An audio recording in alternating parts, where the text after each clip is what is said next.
5:30.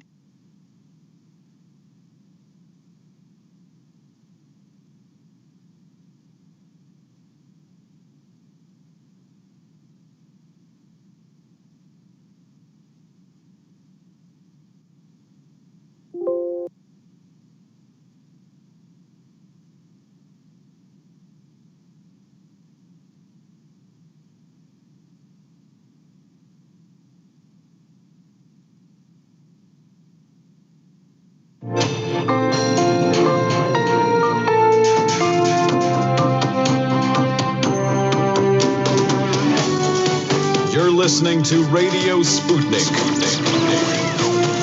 Telling the untold.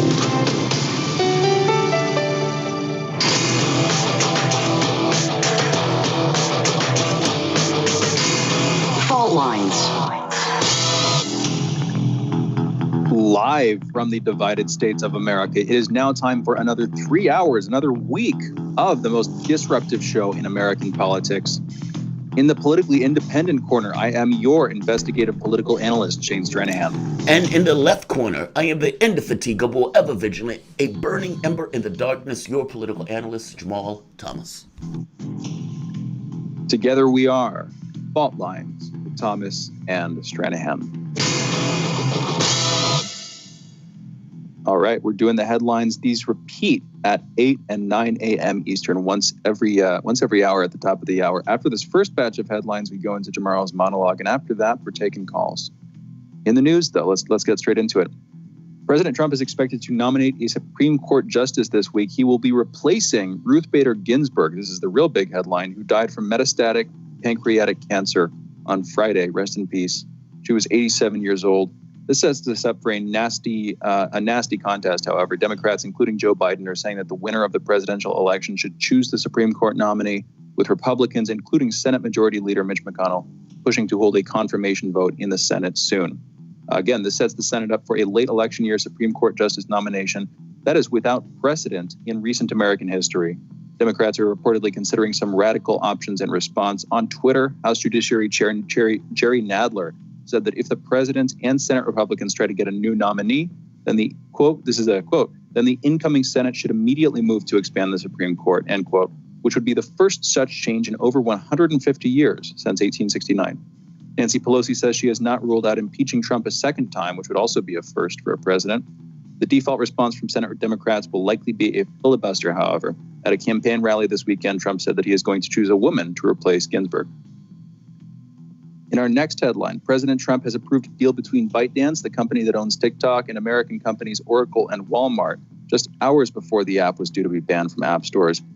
In that deal, ByteDance will retain ownership of TikTok, but will create a new U.S.-based entity known as TikTok Global, of which Walmart and Oracle will take a stake of 20% total, with Walmart receiving 7.5% of those shares and Oracle receiving 12.5% ownership of the company's shares. Oracle reportedly be using its servers to create a layer of security between the app and American and other users. As a part of that deal, Trump reportedly surprised ByteDance and Beijing by also asking for a $5 billion gift to support quote-unquote real education in America. He was almost certainly referring to his recently proposed 1776 commission. China has not yet approved the deal. That is the next step in this process. By the way, we're going to be talking about this a little bit later in about 30 minutes with Ian Goodrum coming to us as the senior editor and columnist at China Daily. Anyway, in our next headline, last night, the TV show Schitt's Creek, you heard that right, was the big winner at the 72nd Emmy Awards ceremony. In fact, it set a record for the most Emmy wins for a comedy series in a single season. Notably, all four of the actors, the two lead actors, Eugene Levy and Catherine O'Hara, and the two main supporting actors, Dan Levy and Annie Murphy, won Emmys for their acting. So again, that is lead actor, lead actress, lead supporting actor, lead supporting actress for a comedy. That's the first time that this has happened for a comedy. Jimmy Kimmel, by the way, hosted the ceremony. In our next headline, recently released emails show that officials from the U.S. Census Bureau warned President Trump that cutting the 2020 census schedule short would give the impression of political manipulation, saying it would result, quote, in a census that has fatal data quality flaws that are unacceptable for a constitutionally mandated national activity, end quote. The federal judge is expected to rule as soon as this week on whether to continue taking the census for another month.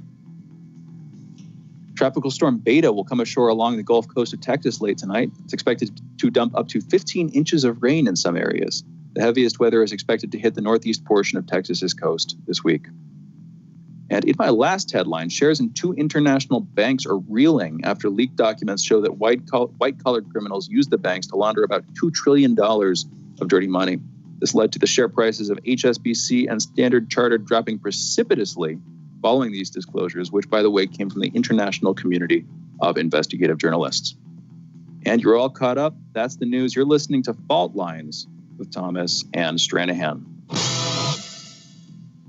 So, Jamarl, what is on your mind? What's your top priority for your monologue today? We have to talk about RBG, Ruth Bader Ginsburg. RBG, Justice Ruth Bader Ginsburg, the legal feminist and political icon, died on Friday at the age of 87 in her home in Washington, D.C., surrounded by her family due to complications from metastatic cancer of the pancreas. Now, this is Justice John Roberts. Our nation has lost a justice of historic stature. We at the Supreme Court have lost a cherished colleague. Today we mourn, but with confidence that future generations will remember Ruth Bader Ginsburg as we knew her, a tireless and resolute champion of justice. This is a lifetime appointment, and Ruth Bader Ginsburg made it to the age of 87. Now, liberals, I would wager that more prayers went up to Jesus and God for Ruth Bader Ginsburg to stay alive for the next president, probably more than anybody else that has ever walked the face of the earth. And yet, she makes it to the age of 87. Question immediately, oh my God, now what happens? It becomes a fight for the Supreme Court moments after her passing.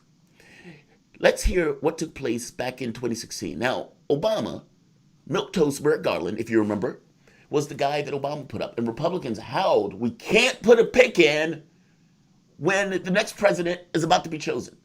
Obama was not even a lame duck yet. And there were talks about letting the Supreme Court die on the vine. I distinctly remember this. Let's play the clip of Republicans back in 2016 wanting to let the next president, whoever that president is, choose. The next president, whoever that may be, is going to be the person who chooses the next Supreme Court justice. I believe the next Supreme Court justice ought to be chosen by the American people through the election of the next president. This is about principle, not the person the president has nominated. And it's why the majority of the Senate has chosen to use this unique situation as an opportunity to let the American people have a voice. And the only way to empower the American people and ensure they have that voice is for the next president to fill the nomination created by this vacancy. The confirmation of a lifetime appointee to our nation's highest court is far too important to become entangled in the partisan wrangling during a presidential election year. There is a long tradition that you don't do this in an election year. And what this means, Chuck, is we ought to make the 2016 election a referendum on the Supreme Court. There is no long tradition on that. That's something Republicans just basically made up on the fly and kept Obama's pick away from him. Now, to be fair, it wasn't like Obama took Herculean effort to get Merrick Garland over the finish line. It wasn't even Merrick Garland was a controversial figure. That would have been a guy Republicans would have latched onto in a heartbeat. But Obama was trying to wag a finger at them, saying, these guys are so partisan, they're not even choosing Merrick Garland. And I suppose he thought that maybe not fighting hard for Merrick Garland and just kind of leaving him up there for the election would have something as a standard that people realize, oh my God, the Supreme Court is on the ballot. The Supreme Court is always on the ballot. Merrick Garland was not enough to get people to bite.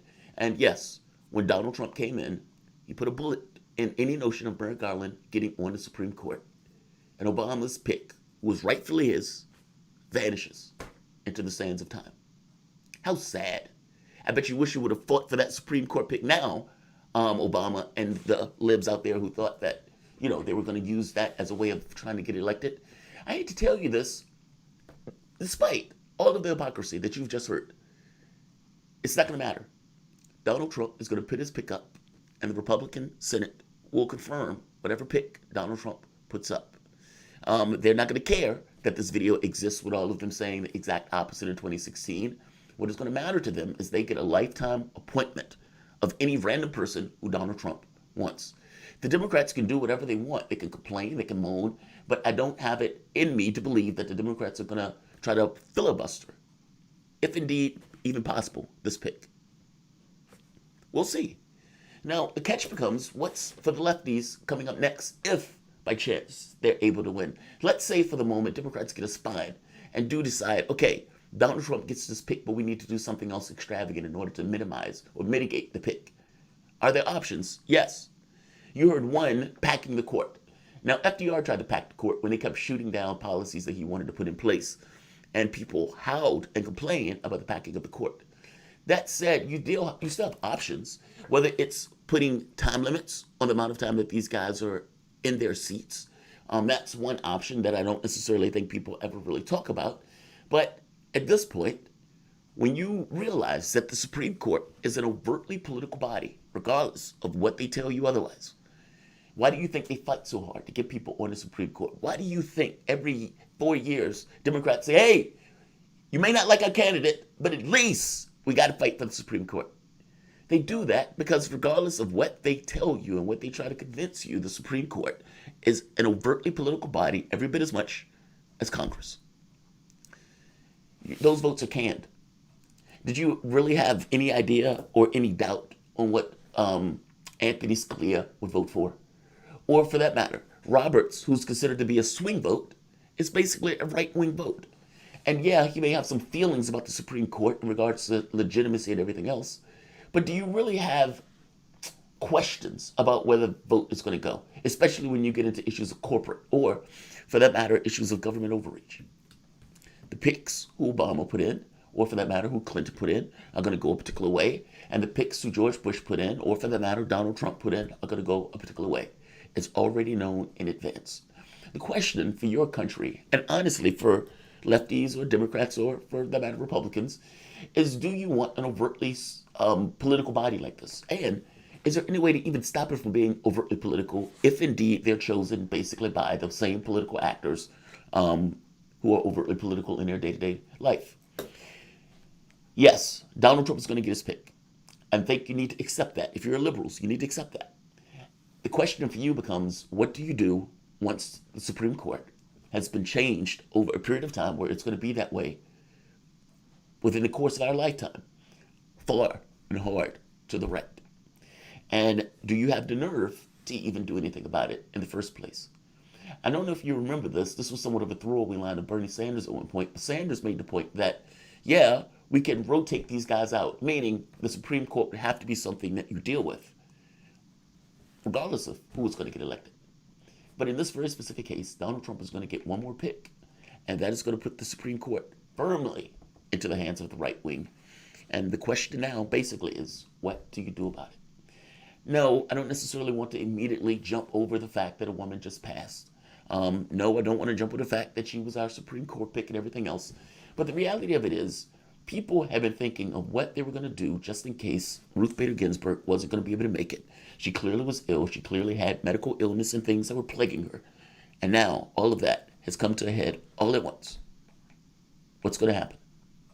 My suspicion, and I'm going to get Shane's comment on this, but my suspicion is that they are immediately going to push to get somebody confirmed for Donald Trump. And these clips of 2016 aren't going to matter one iota. They're not going to care one iota. Donald Trump is not a lame duck president yet. Neither was Obama. And they're going to eat their words. But I got to tell you this, eating their words versus getting somebody in for the Supreme Court matters more. Let's do this. Shane, we have about 2 minutes. So let's get a quick comment from you, and then we can come back and talk about it a little bit more in depth. But this is probably going to be the big news for the next several days, I suppose. What's going to happen now that RBG has passed? Who are they going to put in for that office? Are Democrats going to have any leverage at all? I've already heard Susan Collins say that they should wait. I mean, Donald Trump has enemies in his own party that may actually work against him in this, just like what's his name, John McCain was working against him for the Medicare for All bill, or not the Medicare for All, in order to get rid of Obamacare. I don't know if you remember this. McCain comes back and refuses to vote for Trump to get rid of Obamacare, and so Obamacare survives. It was clear that they didn't like each other. And it's probably clear that there are elements in Trump's party that also don't like him, that may actually not give him this Supreme Court vote. But we'll see. Let's do this. Let's take a break. You guys are listening to Fault Lines with Thomas Stranahan, and we're going to get Shane comments when we come back.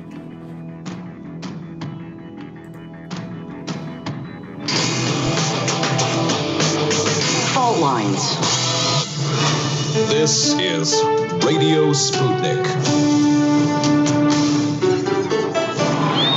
What do we want? News, politics, and culture. When do we want it? Wait, we weren't finished. News, politics, and culture without the red and blue spin.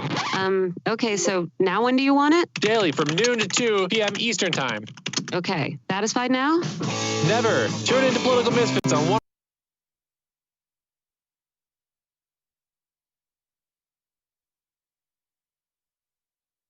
Political fix. No surrender.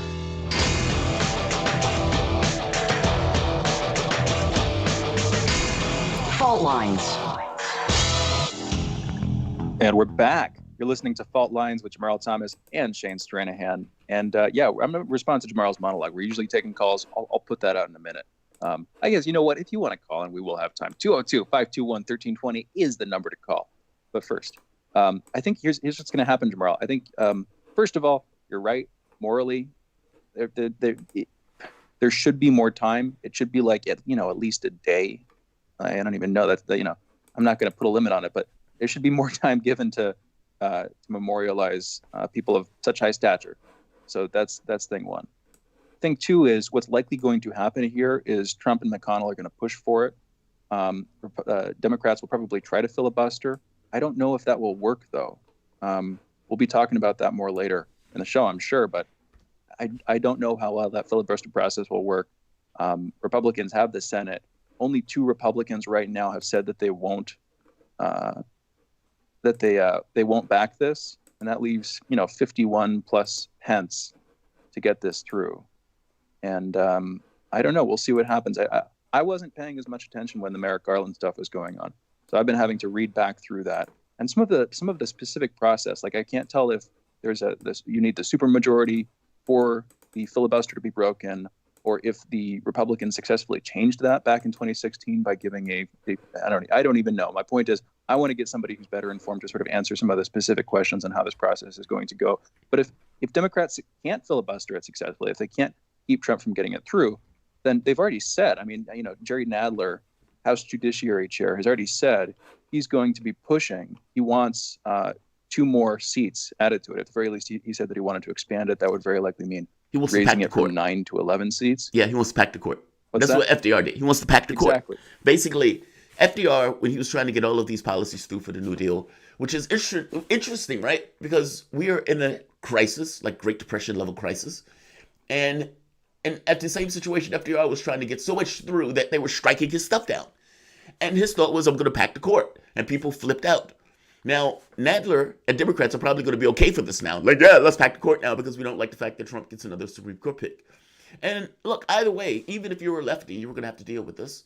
Whether it was packing the court, whether it was rotating the members out, meaning giving them a time limit, because Congress has the power to do that. The court is not this thing that can't be touched.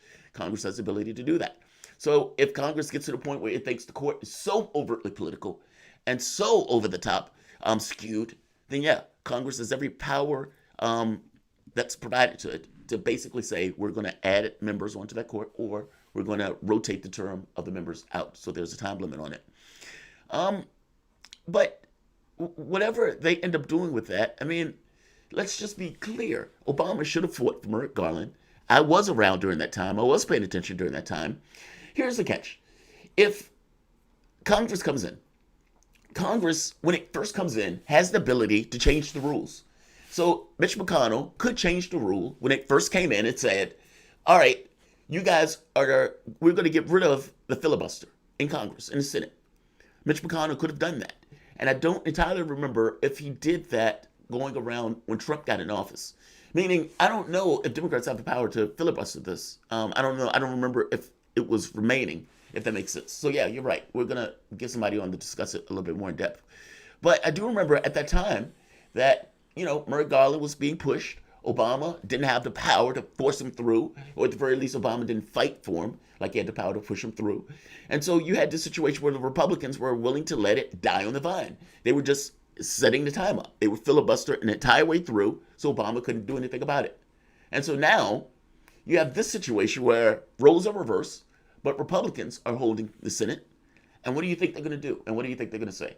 I'm telling you, it is going to be the opposite of what they were saying back during the time for Obama. But it's not quite the case that the roles are reversed, right? I mean, because in this case, and this is the argument that McConnell's making, in this case, you have a Republican president and a Republican Senate. In other words, you have that line, you have that through line of, continuity of policy or whatever. You have that already set up, and he's saying that represents a mandate from the American people. What's your take on that? Yeah. I hear you. But McConnell, back during that time, was making the basic argument that the American public should choose. I mean, right there, what you were hearing with the Senate, he was saying the American public could choose. The American public should choose. It wasn't that there was this through line mandate. McConnell has the power to do this, so McConnell is going to do it. And any Republican would. And any Democrat, I would argue, probably would. So the through line is there. Don't misunderstand me. I'm just making a point that their argument was different. Their argument was the American public should get the choice. And right now they're basically arguing, well, the American public already chose because we got the Senate. That's a slightly different argument. Come on, you recognize that's a different argument, right, Shane? They're trying to have it both ways. I can say too colloquially to anybody. I can call hypocrisy on anybody because, frankly, with histories as long and storied as these, everybody's complicit. Everybody's corrupt in some sense. But this is just 4 years ago. Politics. This is just 4 years ago, though. This wasn't like 30 years ago. Okay, so I could come back on that specifically, but I'm also curious. I'm going to throw this other thing in there. Ruth Bader Ginsburg herself, back during Merrick Garland, said, I'm going to paraphrase. I can bring the quote up in just a second. And actually, I have it right here. She's basically saying the president is elected. I'm going to read this directly. The president is elected for 4 years, not 3 years. So the power he has in year 3 continues into year 4. Quote, end quote. Of course, she's referring to Obama back in March of 2016 when he was trying to get Merrick Garland through. Right. So, I mean, if the person... I agree with that, by the way. I get what I'm saying, right? Yeah, but I agree with that. I agree with that under Obama. I agree with that under Trump. Like, if you're running for office and you get elected and you're at year 3, and let's say you have 6 months left, that's still 6 months. Your power hasn't diminished. Whether that's true under Obama and putting Merrick Garland through, or whether that's true under Trump. The issue that people are having, if I may point out, is that the Republicans, their argument at the time was, well, wait a minute, you should let the American public decide. We are almost at an election. And right now, that's not going to be their argument. Their argument is basically going to be, well, we're in office, Trump's in office, let's do this. Because it has nothing to do with hypocrisy, it has everything to do with power. And whether or not you have the ability to do what you want. And in this case, they do say they're going to do it. There's nothing more, there's nothing higher to that. We needed an argument to stop Obama from getting the Supreme Court pick. We found one. We need an argument to get our guy through. Oh, that's right, we don't. We're in power. And so they pushed the guy through. But it's his power to do so. I guess the issue is the hypocrisy between Obama and now. I don't have an issue with it. To me, it's politics. And you're going to make an argument to try to stop the guy or try to keep it going. I can come back on it. I don't see it as exactly hypocritical. It's a different situation. I agree there's an element of hypocrisy. I could make that case, but I could also make the opposite case. I could make the opposite case too. Make McConnell's case for me that this is not hypocrisy. Last time you had a Democratic president and a Republican Congress, that in some sense is a split vote on the national level in the Supreme Court nomination process. That means that you don't have a mandate. By definition, you don't have a mandate. Now you have a Republican president and a Republican Congress. That represents in some sense a mandate.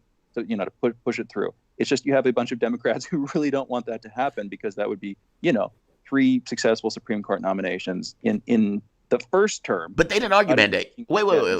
No, that doesn't work. They didn't argue mandate. Look, if you are in government, you have a loyal opposition, right? And the job of the loyal opposition is to be the loyal opposition. But the person who gets the pick is Obama. That's the president. And in Obama getting that pick, he said, this is the guy I want, Merrick Garland. Now, legislatively, honestly, Merrick Garland was milquetoast at best. And under normal circumstances, they would have picked Merrick Garland and they would say, yes, we'll take that guy. But they didn't want to do it for entirely political reasons. Now, the catch becomes, does your government have legitimacy or not? And are the people working in the best interest of the government? And the answer to that was no. They were working entirely for political and partisan reasons to stop Garland, to get through. That's my point. That's the point I'm trying to make to you, Shane. It's not so much that It's a Republicans political didn't have the system. power to do it. They did have the power, clearly, to try to stop him. Obama might have even had the power to get him through if he would have pushed. The point had more so to do with they were playing politics. It had nothing to do with the legitimacy of government functioning in the way that it was supposed to function. It had to do with a partisan group trying to do everything they could in their power to stop him. And you could say it's fine. Okay, but Jamarl, I'm just saying, let's just make it clear I mean, that you're that talking is what about a happened. political system. You're talking about a political system. This is a system that is supposed to play politics. That is a point of this system is, I get it. We talk about this all the No, it's time. not. But you have people who are put into positions of power. They're supposed to represent what people want. Yes. The fact that you have a Republican president and a Republican Congress means that at least in the past 4 or 5 years, over the course of the last couple of elections that have affected this, that's where America's mind and moral compass is at. That is the political process. So why are you saying, when you say they did it for political reasons, Yes. it's a political system. Of course they're doing it for It political is a reasons. political What's your point? system, but what is the goal of the political system? Is it to play politics, or is it to actually implement policy that is in the best interest of the public? And I'm making a point to you that their interest was entirely politics. What America wanted didn't matter. It didn't matter one iota. What they cared about was, we want to get our guy through. I'm making the point that politics is not supposed to be about that. And that's the diminishing of our politics. It's supposed to have just a higher ideal in mind. I mean, what does the guy say? I didn't choose him, but he's my president, so I hope he does well. We're well beyond that. And we're into this notion that I don't care what America wants. I don't care what the public votes for. I don't care if the president is in office. Our job is to do everything in our power to get our political aims accomplished. And I'm saying that is not how your political system is supposed to work.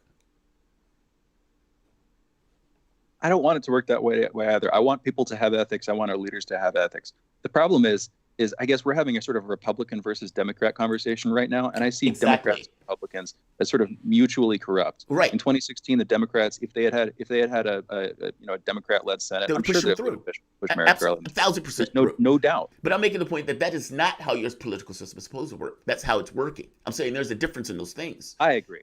Thank you. We Thank you. agree. Totally. Okay, thank you. So under my model of the world, Republicans might have hated it, but they still would have put milquetoast Garland through. Not because Garland was going to be the flaming lefty that Obama wanted, but because some level of compromise basically came up where, like, all right, we don't love him, and we don't like the fact that he gets to pick, but okay. By the same token, under Trump, same thing. We may not love him, but okay, it's his pick. The president gets his choice. That's how it works in my head. I'm making a point, overt politics, entirely for the sake of politics, that has nothing to do with your government working properly, has nothing to do with your government working in any level of what would typically be considered normal politics. Let's say going back to the 90s, where we may not like the guy, but we're still nominated because he is the president. I'm saying we've moved so far beyond that is a problem. I got to be honest, the fact that you would even argue that against me gets across how problematic it is. Because you're looking at it like, dude, that's normal. And I'm saying, yeah, that might be normal, but that's not the way it's supposed to work. Let's do this. Of course. Yeah. No, of course. I'm putting it up because you're advocating in some sense for Ruth Bader Ginsburg, and therefore there's this I'm advocating for or against the her. dichotomy comes out of the woodworks in terms of the Republican versus Democrat thing. And so I can make that argument just because I don't like hypocrisy, but we can both indict the system. We can both condemn the system, as we do daily on this show. Pretty standard. I'm not. You got Tarif calling in. Yeah, go for it. I mean, this is not for or against Ruth Bader Ginsburg. I guess that's my point. I'm just making the point that the president gets his pick, and that should have been true under Obama. That should be true under Trump. So, but Tarif, what's going on, Tarif? Oh, go ahead. I'm sorry, Shane. Let's go straight to Tarif. I was going to say something, but Tarif in New Orleans. Tarif, you're on. What's going on? Good morning, gentlemen. Yeah, I want to talk about what I expound on what I was saying last week. The guy that wrote in the article about them 8 miners that died in 2012. When you read his other articles, he have a bias towards China and Russia. And when I read deep into that article, it was like a lot of innuendos, like a lot of conjecture, with no really too much evidence. Basically trying to say that China is responsible for the COVID-19 thing. We need a proper investigation with this. We can't let these things get out of control, and next thing you know, we're in war. China also launched a missile over Taiwan, because Taiwan was buying those $7 billion worth of weapons from the U.S. dealing with the cruise missiles. And most likely next year or two, if the U.S. try to deliver those missiles, China might have to invade Taiwan. A blockade with the U.S. might lead to war. So, and also hot boxing with Mike Tyson. Robert F. Kennedy was on, and he was talking about the assassination of his uncle and his father, and how they had people destroying the family name, saying that his grandfather was part of the mob and stuff like that, and it was payback. That was straight up lie, and he gave the scenarios of what happened in the 1960 election, how both sides was cheating, the Democrats and the Republicans was cheating, trying to get extra votes in. He was talking to Mike Tyson on hot boxing with Mike Tyson. He was talking about other things dealing with vaccines and things like that. That's it. That's all I want to say today. Thank you, Tarif. Thanks for the call. All right. You know what? Let's go into a break. Good comments, Tarif. I appreciate it. We're going to be back on the other side of this break with Ian Goodrum talking about China and TikTok. You're listening to Fault Lines with Thomas and Stranahan. Fault Lines. You're listening to Radio Sputnik. Shooting from the lip. We're taking no prisoners here. Real opinions for real people. Where we bring you people with controversial views, and instead of trying to catch them out, we actually let them expand on their views. What's going on in British politics, European politics, and indeed in world politics as well. And wherever you are, whether you're a UKIP supporter, a Tory or Labour, everything is in turmoil.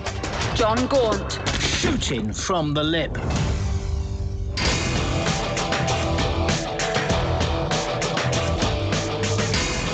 Fault Lines. And we're back. You're listening to Fault Lines with Jamarl Thomas and Shane Stranahan and Ian Goodrum for this segment and the next. He's joining us, senior editor and columnist at China Daily. Ian, thank you for being with us. How are you doing this morning? I'm all right. Hope things are well with everybody there. Things are decent. Yeah, good conversations, and the world is on fire. But that's 2020 for you, sure. Supposedly. Again, Ian, thank you for being with us. We're talking about China. I want to get to TikTok, I think, in the next segment. I'm sure we'll have time for that. But first of all, I actually want to come on talk about this. A couple of days ago, you were tweeting about China's reputation as a world-leading polluter and how that reputation is incorrect. It shouldn't be attributed, in that way. They actually are doing a lot less polluting. Could you get into that? I don't know that much about this, but you do. Well, I mean, it's a trick. It's similar to the way that China's economy is kind of quantified in an effort to create this narrative of China being a rising threat and this sort of thing. It's the same with emissions, where on the aggregate, China does have quite a lot of emissions, but when you account for population, when you account for China's share of the world population and its own population, and you check, like, for example, emissions per capita or GDP per capita, then it's no contest. The U.S. is way ahead of China and way above what its share should be of global emissions. And then China is actually still undershooting its share, despite the fact that it does have quite a lot of emissions.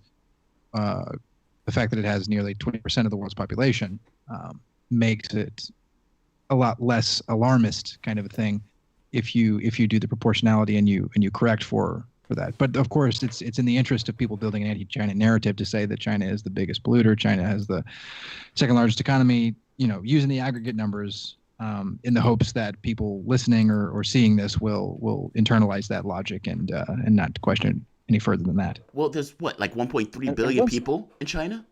I mean, in comparison, the United States is 300,000. Yeah, thereabouts. Yeah, so it's not even a comparison in regards to population size.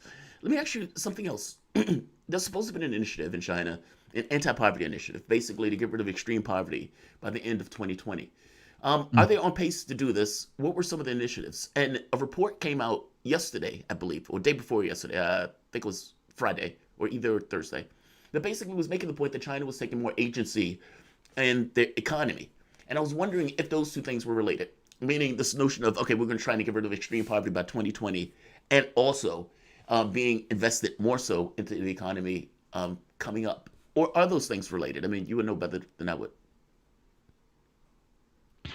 Well, yeah, I mean, I think they absolutely are. I think it's a question of what kind of economy China really is. It's it's not a what you would expect from a market economy or a capitalist economy. It is what they term socialism with Chinese characteristics, but it's a limited market economy with a great deal of government control over the macro at the macro level.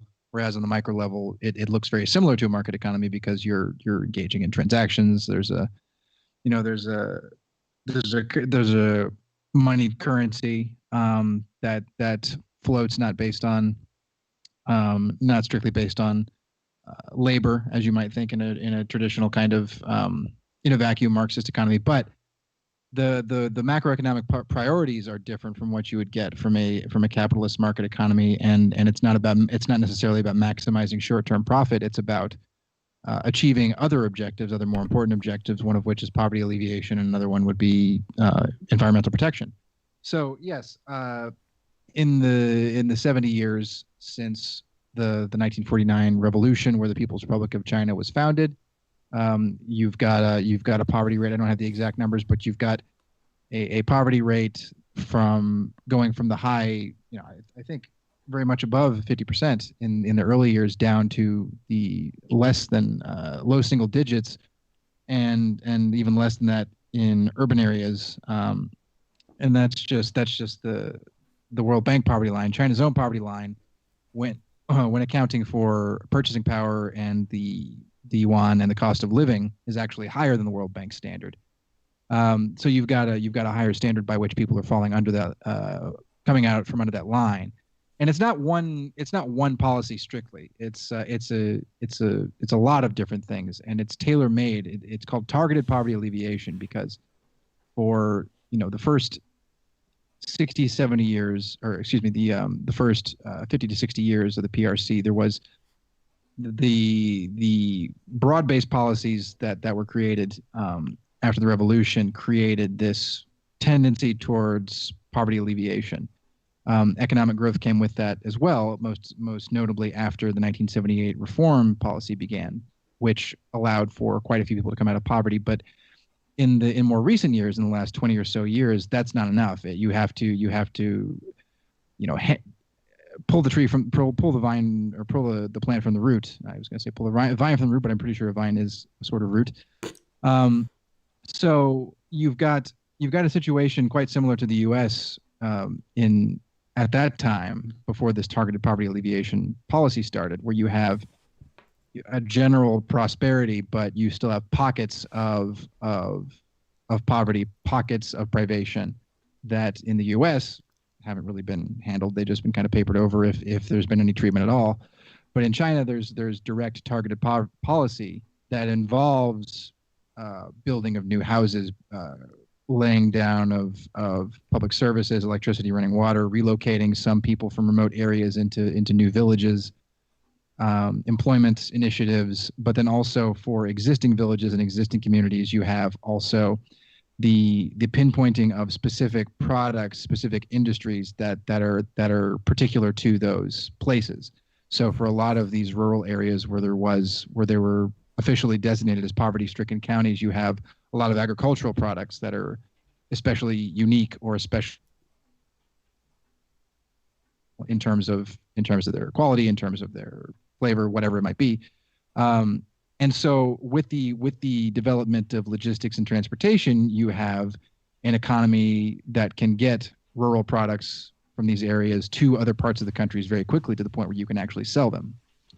You also have the creation of large cooperatives that partner with the government functioning like any cooperative, where you have groups of agricultural people, farmers, workers, and they put their crop into the cooperative, and then there's a certain guarantee of dividends whether the crop actually sells at the price that you would want it to. So in previous seasons, you would have an uncertain kind of situation for a lot of agricultural people, farmers and the like, where there wasn't a certainty that your crop was going to sell, and there wasn't a certainty it was going to sell at a price where you could pay whatever your costs were. But now with the new cooperatives that have been popping up all over the country, you have a guarantee, and so that keeps people out of poverty. And this goes hand in hand with the general development of things like healthcare, education, infrastructure, that have also helped people. So I mean, there's broad-based policies on the national level and the provincial level, and you've got at the village, township, county levels, you've got specific plans.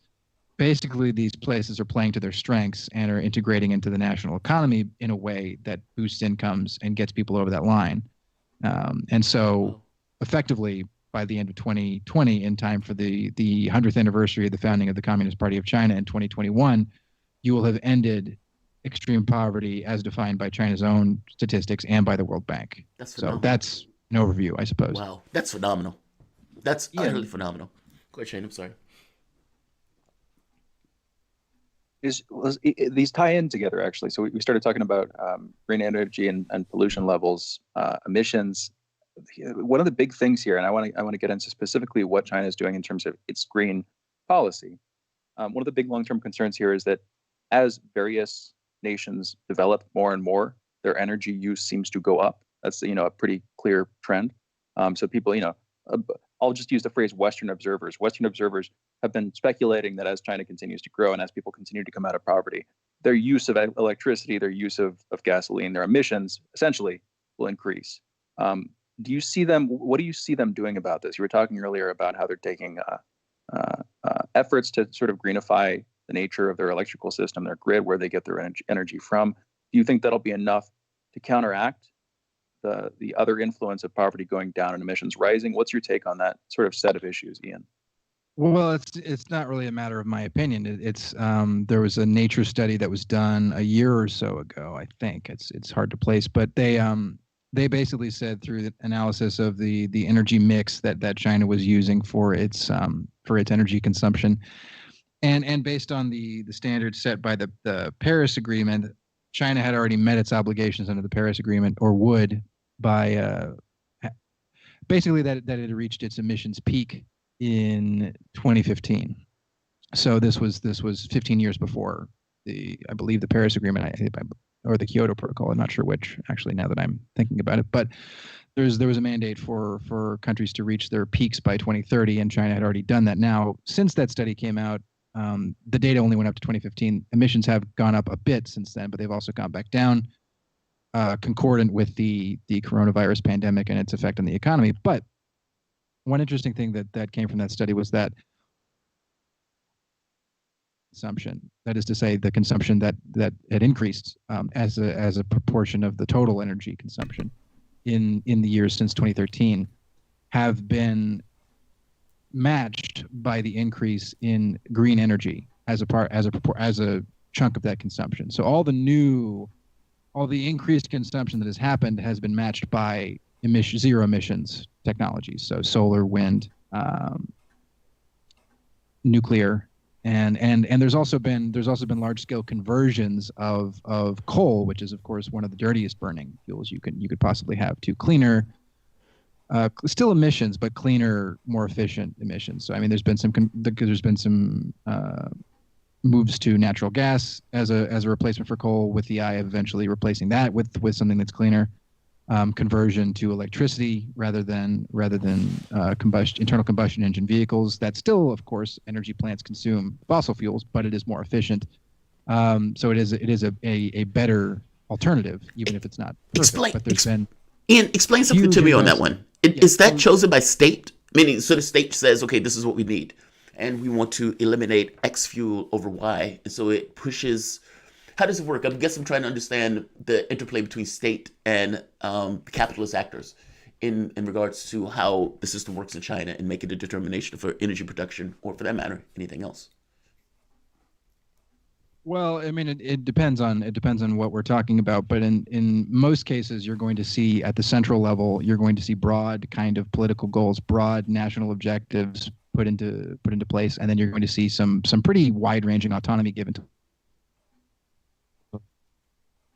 meet those expectations. So the central government sets a standard for X amount of vehicles will be new energy vehicles by such and such year, and so the local governments have that. They have to meet that goal, but how they do it is up to them. So there's been cities that have moved their fleet vehicles into entirely electric. I believe China on its own has something on the order of 80% of all electric buses in the world that currently exist, and they're making more all the time. There's been a massive investment in solar and wind, building new windmills, building new solar panels. I believe China on its own has reduced the price of a solar panel due to its construction of such and its focus on developing that technology by half. And that was the last time I checked, which has been quite some time. It might have been even more since then. So I mean, there's policy objectives, and then those objectives also get pushed out by the state-owned sector, the state sector of the economy, which is a very big sector of the economy, and it also happens to include the most important, like the most fundamental aspects of an economy. So energy, communications, transportation, major industries are all state industries. Let's take a break. Ian, wait a minute. I hate to interrupt, but let's take a break. You guys have been listening to Ian Goodrum, senior editor and columnist at China Daily. We'll be back in a moment. This is Fault Lines with Thomas and Stranahan.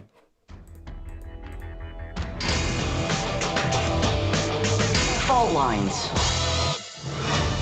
You're listening to Radio Sputnik. Epidemics and pandemics could kill millions of people, and they actually did. Centuries ago, deadly outbreaks called the Black Death, the plague of Justinian, and the Spanish flu ravaged countries, empires, and whole continents. Some of these diseases are still present around the globe. Others have become a thing of the past. Discover how these ancient and not so distant outbreaks from previous centuries differ from modern-day SARS, MERS, and coronavirus pandemics. Listen to our new series, Outbreak, the deadliest epidemics in human history, this week on Radio Sputnik.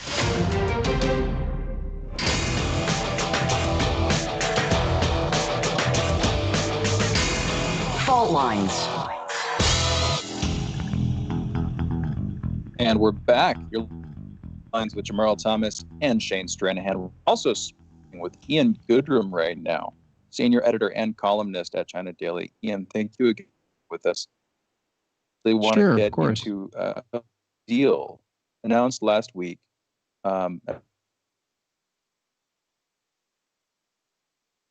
Take over. Hello?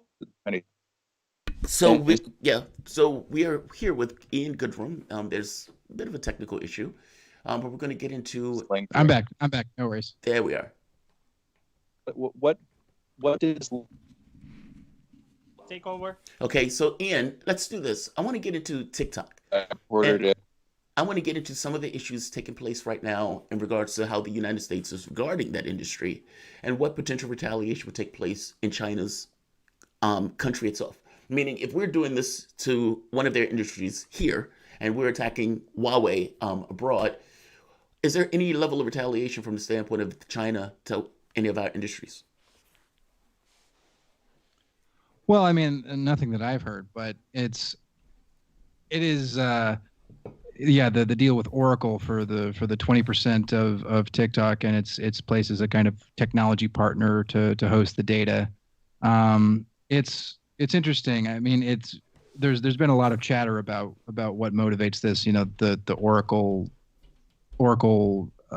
Larry Ellison's relationship with Trump and whether that was an inciting factor in the choice of Oracle as partner, or what exactly all this means. I mean, this is the thing. We're still in kind of a holding pattern because we're not sure. I mean, there's been some tentative approvals floated around, but there's nothing stopping the Trump administration from changing their minds and deciding this isn't good enough based on some other similarly dubious claims. So, as far as retaliation goes, I mean, I'm not entirely sure. The thing is that the U.S. does hold quite a lot of the cards here because of its monopoly power in key technologies and its monopoly power in the advanced sections of the labor market in the world. So, it's hard to say. I mean, for example, China is mentioned that it would sanction Lockheed Martin, the arms manufacturer defense contractor, over the predicted arms sales to Taiwan, and that was the strongest industrial retaliation that we've seen in recent months. There hasn't been anything that I'm aware of as far as this in particular. But of course, this is not something that's pleasing to anybody on the Chinese side. This is the this is a claim that was made without any evidence, and there continues to not be any evidence for security concerns over Huawei either. And yet people seem to be going along with the tune because the U.S. is the one playing the instrument. So it's like with the 5G adoption that some countries are now deciding that they're not going to have Huawei involved in their infrastructure at all, right, based on, again, a very suspect claim. There's something else about this I kind of want to get into. You mentioned the Communist Party basically runs China, and you made the point of saying it's socialism with Chinese characteristics. One of the interesting things had to do with income inequality in China, if I'm remembering correctly, that as the number of people was basically raised out of poverty, and as you had elements take on these kind of capitalistic characteristics and aspects of the economy, that income inequality ballooned. How are they trying to deal with that? And is there a situation with the number or with the wealth accumulating in such a way that there's any competition with government in and of itself? Meaning, right now there's a communist government. By the same token, you have apparently uber wealthy. And is there any kind of conflict among classes in this aspect? I hope that makes sense as a question. I'm trying to get to this notion of a communist government running a country. There's these kind of capitalists who are getting this uber wealth. And is there a conflict in those two things? Well, I mean, fundamentally, the question that also needs to be asked is what is the relationship and who holds the power in that relationship? And I don't think there's any question that the government and the Communist Party absolutely do hold a great deal more power. There's no question, for example, if for instance, Ma Yun, Jack Ma, the founder of Alibaba, were to step out of line, if he were to, there's no question about whether he could rise up in the ranks of the Communist Party and become part of the central leadership. There's just there's just no. He is nominally a member, but I believe, as far as I know, that is where his relationship begins and ends. And there's many cases of billionaires, not just ones that engage in illegal activity, though there is quite a bit of that, and they're punished as well. But there's a clear line that you don't cross, and if you don't, there are basic national objectives for employment, environmental protection, again, that we talked about before, and those need to be followed to a T. And there's an understanding, again, about who is the dominant force in this relationship. So it's an interesting thing because there is some autonomy given out to these capitalists, but there is a tacit understanding that if you get a call from somebody high up in politics, you're going to answer that phone, and what they ask you to do, you will do. Now, this is it's interesting because this is the basis for a lot of the claims about national security risks that are associated with these tech firms. But I mean, we're talking about Chinese companies that are operating in China. There's a reason why, for example, Douyin, which is the Chinese short video app, is separate from TikTok. There's a reason why these companies all have incorporated separately to do business in other countries, because there's a set of rules in China and there's a set of rules in the rest of the world. And so there is a firewall, so to speak, between those. And so, but as far as the actual power relationship, and this goes to income inequality too, because there has been a concerted effort for state-owned enterprises to limit the amount of money a top executive at a state-owned enterprise can earn to 8 times what the lowest wage is. Now, that doesn't apply to private firms, but the idea is that if you apply these standards to a state-owned enterprise, because the state sector is so important to the rest of the economy, that it might push other companies to do the same or similar. I mean, it does set an example for the rest of the country. Now, well, wait a minute. That's the opposite. Wait, that doesn't set an example. Wouldn't the private firms just pay a little bit more in order to get better? I guess, wouldn't that incentivize people to go to private firms if the private firms would be paying more money? Well, we're talking about top executives here. I mean, the regular wages are different story. But I mean, we're talking about the people that are like the very top of the company. So it's not like you just walk into a firm and you become the CEO. So it's a different, yeah. So I mean, I don't know if that's really I mean, obviously, if if I had my way, then that would be policy for the whole economy. But that's not my job to set policy for the Chinese government. So that's just my personal opinion. But it does show. I mean, and the other idea is that with the poverty alleviation, that you do push incomes up across the board, and you eventually, you start to narrow those gaps over time. That's why there's a focus on development in regions that haven't seen as much growth as the East Coast, which has the most population and the most industry. So it's a wide mix of policies. And how does this fit into Belt and Road? I would imagine if it was me and I had to export goods, or I wanted to export goods, so labor and services and everything else, one way to do that would be through the Belt and Road Initiative. It would be this almost win-win policy of trying to get products and so forth out. How is this going in the time of COVID? I mean, is this policy, I would imagine this is a long-term policy. It's not necessarily something that's going to take place overnight. But how does this play, I would say, into their current scheme of poverty alleviation within the context of the country? Or does it play at all? Is this something separate and distinct, or is it something that's concerted, built into it? Well, I mean, they're a little different. I suppose there is something to poverty alleviation being kind of an example of China's development path, and that being, showing that there's, there is benefit to working with China because there's been benefits to the people in that country. But as far as the Belt and Road, I mean, that really is more about trade, and it's more about building relationships with the rest of the global South. But as far as how that's changed now, certainly, and as you might expect, there's been a greater focus on medical trade and medical cooperation. So there's been exports of medical technology, medical expertise, equipment, protective clothing, all the things you would expect countries need to deal with the pandemic.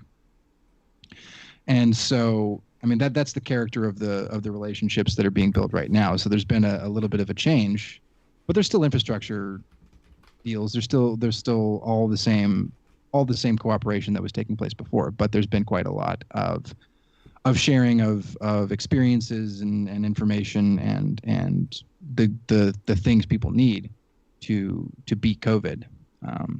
In particular, I just went to the China International Fair for Trade and Services a few weeks ago, and there were temperature checking robots. Basically, wow. They're called robots, but they're basically just like moving terminals that can check 15 people's temperature at a time, several hundred people per minute, and those were sent to Rwanda. I know that was a country that they mentioned in particular that they'd sent that tech to. They didn't say whether it was what the nature of that cooperation was, but that was just the example that came to mind when you asked that question. I'm curious, what's the perspective of China looking at the behavior of the U.S.? Meaning, whether it's the TikTok attack, whether it's the Huawei attack, whether it's the South China Sea, for example, and the provocations that have been taking place over there. What has been their point of view of this, especially from the standpoint of the way they talk to the public about it? And there's about 2 minutes. Sure. Well, I mean, it's difficult. I mean, there's an understanding that a lot of this is coming from the hawks in the Trump administration, but there's also an understanding that this is part of a longer campaign that transcends political party in the U.S. And so a Democratic administration would probably be doing, if not the exact same things, fairly similar things. So there is some pragmatism and realism there. But at the same time, there's a desire to return relations to normal because there's lots of, I mean, there are of course people that are spoiling for a fight, but I don't think that they represent an absolute majority of the people in the country or the government for that matter. I think there is a desire to return things back to normal because, especially right now, if there's anything that has made it clear that cooperation is necessary at this moment, it's the pandemic and the fact that there doesn't need to be this kind of aggressive competition when there is a very serious threat affecting everybody. The virus doesn't discriminate. So it's there's lots of opinions, but I think the prevailing one right now is that despite all these provocations and all these attacks, there is still maybe a little more fraught than for a desire to reestablish some decent relations and get things back to an even keel. Very cool. You guys have been listening Ian. to Ian Goodrum, senior editor and columnist at China Daily. This is Fault Lines with Thomas and Stranahan. We'll be back in a moment.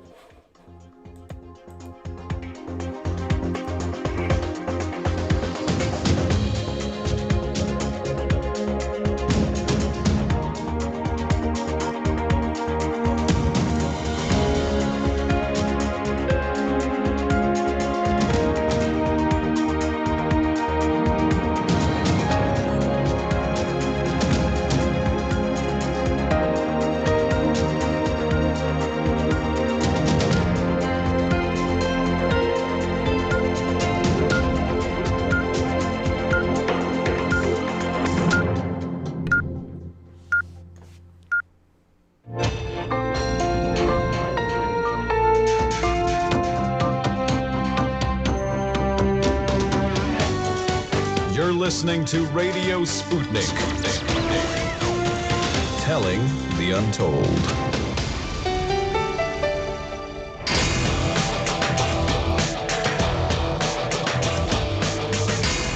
Fault lines. Live from the divided states of America, welcome to your daily inoculation for propaganda. In the left corner, I am the indefatigable, ever vigilant, the last antibody to a sick and seizing political system, your political analyst, Jamarl Thomas. And in the independent corner, I am your investigative political analyst, Shane Stranahan. You guys are listening to Fault Lines with Thomas and Stranahan. Let's get to the headlines. In the news, President Trump is expected to nominate a Supreme Court justice this week. He'll be replacing Ruth Bader Ginsburg, who died from metastatic pancreatic cancer on Friday. She was 87 years old. Democrats, including Joe Biden, are saying that the winner of the presidential election should choose the Supreme Court nominee, with Republicans, including Senate Majority Leader Mitch McConnell, pushing to hold the confirmation vote in the Senate soon. This sets the Senate up for a late election year Supreme Court justice nomination without precedent in recent American history. And Democrats are considering some radical options in response. On Twitter, House Judiciary Chair Jerry Nadler said that if Democrats and Senate Republicans try to get a new nominee, then the incoming Senate should immediately move to expand the Supreme Court, which would be the first such change in over 150 years since 1869. Nancy Pelosi said she has not ruled out impeaching Donald Trump again, a second time, which would be a first. The default response from Senate Democrats will likely be a filibuster. At a campaign rally this weekend, Trump said that he's going to choose a woman to replace Ginsburg. President Trump has approved a deal between ByteDance and a company that owns TikTok and American companies Oracle and Walmart just before the app was due to be banned from the app stores. In the deal, ByteDance will retain ownership of TikTok, but will create a new U.S. entity known as TikTok Global, of which Walmart and Oracle will take a 20% stake in, with Walmart receiving 7.5% of the shares and Oracle receiving 12.5%. Oracle reportedly be using the service to create a layer of security between the app and America and other users. As part of the deal, Trump reportedly surprised ByteDance and Beijing by also asking for $5 billion gift to support real education in America, almost certainly referring to recently proposed 1776 commission. China has not approved the deal. Last night, the TV show Schitt's Creek was the big winner of the 72 Emmy Award-winning ceremony. In fact, it set a record for the most Emmy wins for a comedy series in recent season. Notably, all four of the actors, the two lead actors, Eugene Levy and Catherine O'Hara, and the two main supporting actors, Dan Levy and Ann Murphy, won Emmys for their acting the first time this has happened for a comedy. Jimmy Kimmel hosted the ceremony. Recently released emails showed that officials from the U.S. Census Bureau warned President Trump that cutting the 2020 census schedule would give the impression of a political manipulation, saying it would, quote, result in a census that has fatal data quality flaws and are unacceptable for constitutional mandated national activity, unquote. A federal judge is expected to rule soon as this week on whether to continue taking the census for another month. Tropical storm Beta will come to shore along the Gulf Coast of Texas late tonight and is expected to dump up to 15 inches of rain on some areas. The heaviest weather is expected to hit the north portion of Texas coast this week. Shares of 2 international banks are reeling after leaked documents show that white-collar criminals are using the banks to launder about $2 trillion of dirty money. The share prices of HSBC and Standard Chartered drop precipitously following the disclosures, which come as an international community of investigative journalists. You're all caught up. That's the news. You guys are listening to Fault Lines with Thomas and Stranahan. So one of the stories that came up was a Twitter story that I was fascinated by, and Shane is going to absolutely and entirely love. AOC.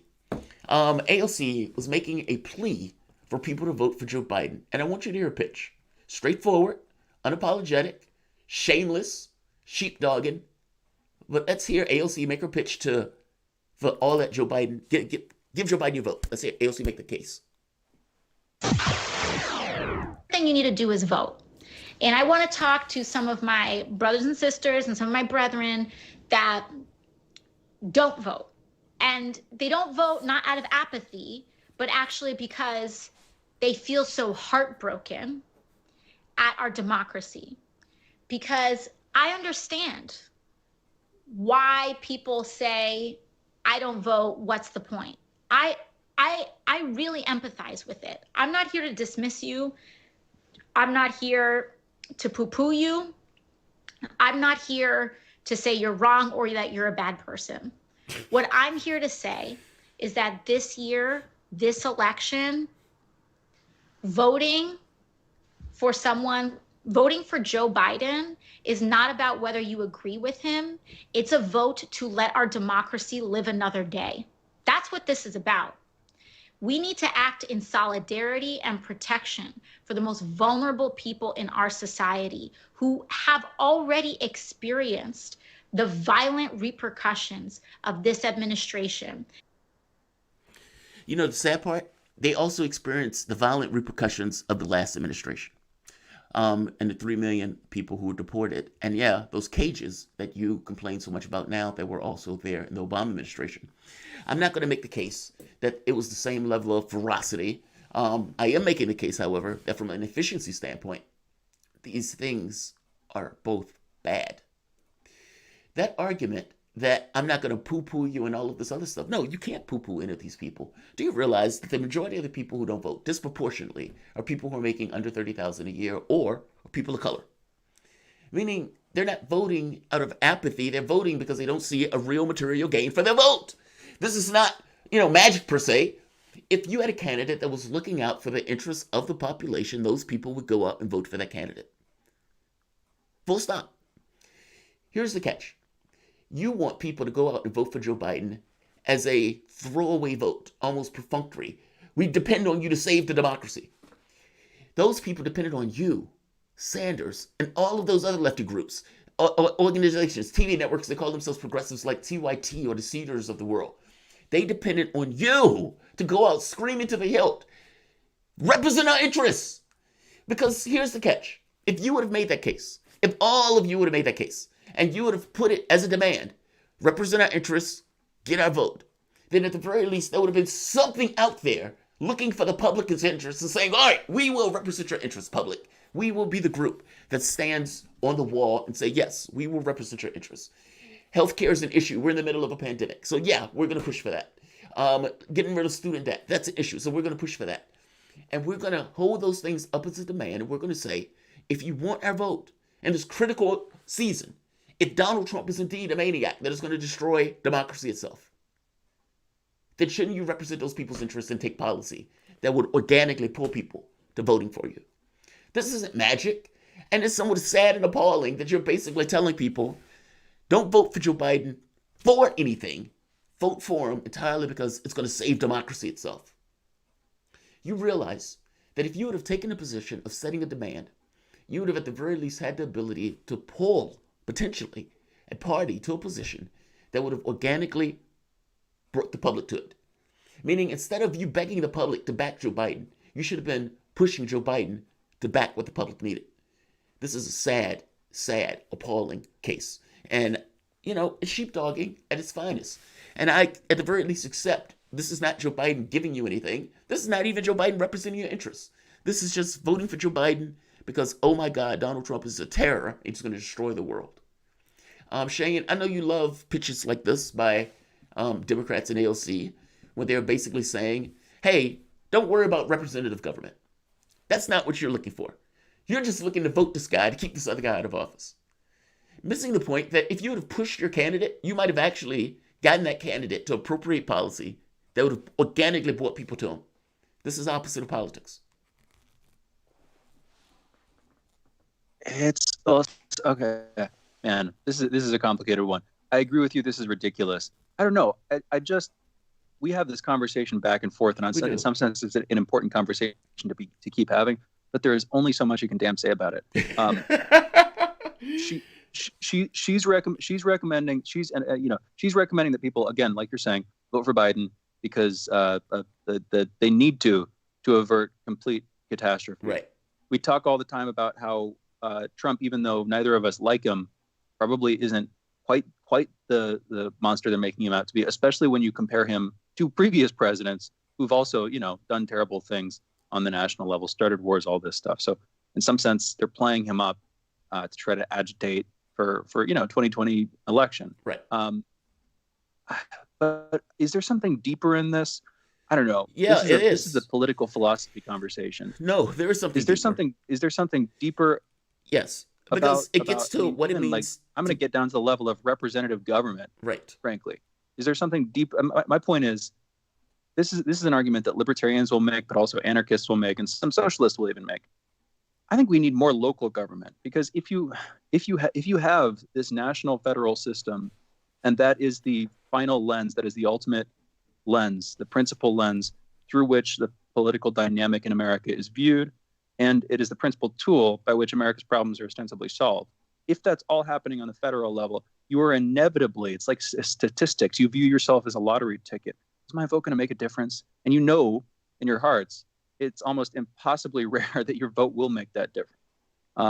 And so I'll put it like this. One of the sort of subtle biases that guides human behavior is that we tend to play up unlikely fears, and we tend to ignore unlikely successes. It might be a little bit weird to hear, but literally it's like Kahneman and Tversky. It's like one of these unconscious biases where we'll tend to be very afraid of outcomes that are unlikely to happen, but they're very scary.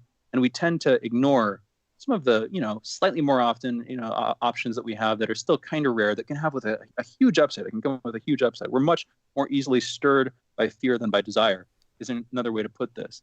So what that means is on the national level, if you want to get people engaged, if you want to get people to take an action that's in some sense irrational, you want to get them to get out and vote, which is a kind of, if their vote is very, very, very unlikely to make a difference and they're spending hours doing it, practically they could do more with that time. If you want to get them to take that action, you need to stir them into fear. I don't think that would happen on a local level. And here's why. If on a local level you had problems that needed solving, you would have a direct incentive to get involved in solving those problems. You do not have that on a national level. Instead, what you have is dumb ideological conversations where people are talking over trivialities and abstractions and going back and forth. And admittedly, we're guilty of doing it. My point is, I see that as almost inevitable rising out of this process. What's yours, Jamarl? I think the deeper level to this is democracy itself, or representative government itself. I think the reason why I bring this up and the reason why I think we go back and forth over it is because I think that's the deeper issue. What does it mean to have a representative government? And if you are voting not for things that you need, not for things, for God's sake, like, regardless of what people think of Medicare for all, whatever your ideas of it, the Democratic Party, to the tune of 88%, said, yes, this is what we want. And the Democratic candidate said, I would veto it. And this is in the middle of a pandemic. And you think to yourself, why should that even need to be fought as an argument at this point? Meaning the fact that you have that many people of your party saying this is what we want. How does that even not get accepted? And what does it mean to have a representative government if indeed you're not voting for somebody to represent you? You're voting entirely to keep a monster at bay. And this has been to some degree planned, like you say, on both sides. It's played up. What does that mean? What does that mean for your country? And is that not a race to the bottom? And should you not almost reflexively, just under any notion of having a representative government, be against that? Meaning you should be against the inversion of that process. Any process where you are just begging the guy to get the other guy out of office. And that guy knows that you're begging him, and so he doesn't give you anything. You've fundamentally found a flaw in your political process. And I'm sorry, that needs to be dealt with. And just reflexively voting for a guy is not the way to deal with it. Let's go to a break. You guys listen to Fault Lines. We're going to be taking calls. 202-521-1320. We'll be back in a moment. That's Fault Lines with Thomas and Stranahan.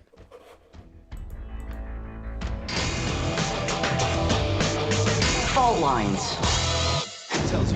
Want to talk? Get in touch with us at radio@sputniknews.com.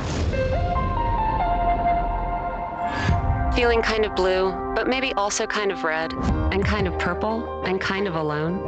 You've got a friend on Radio Sputnik. Tune into Political Misfits from 12 to 2 Eastern Time, Monday through Friday, for news, politics, and culture without the two-party bias.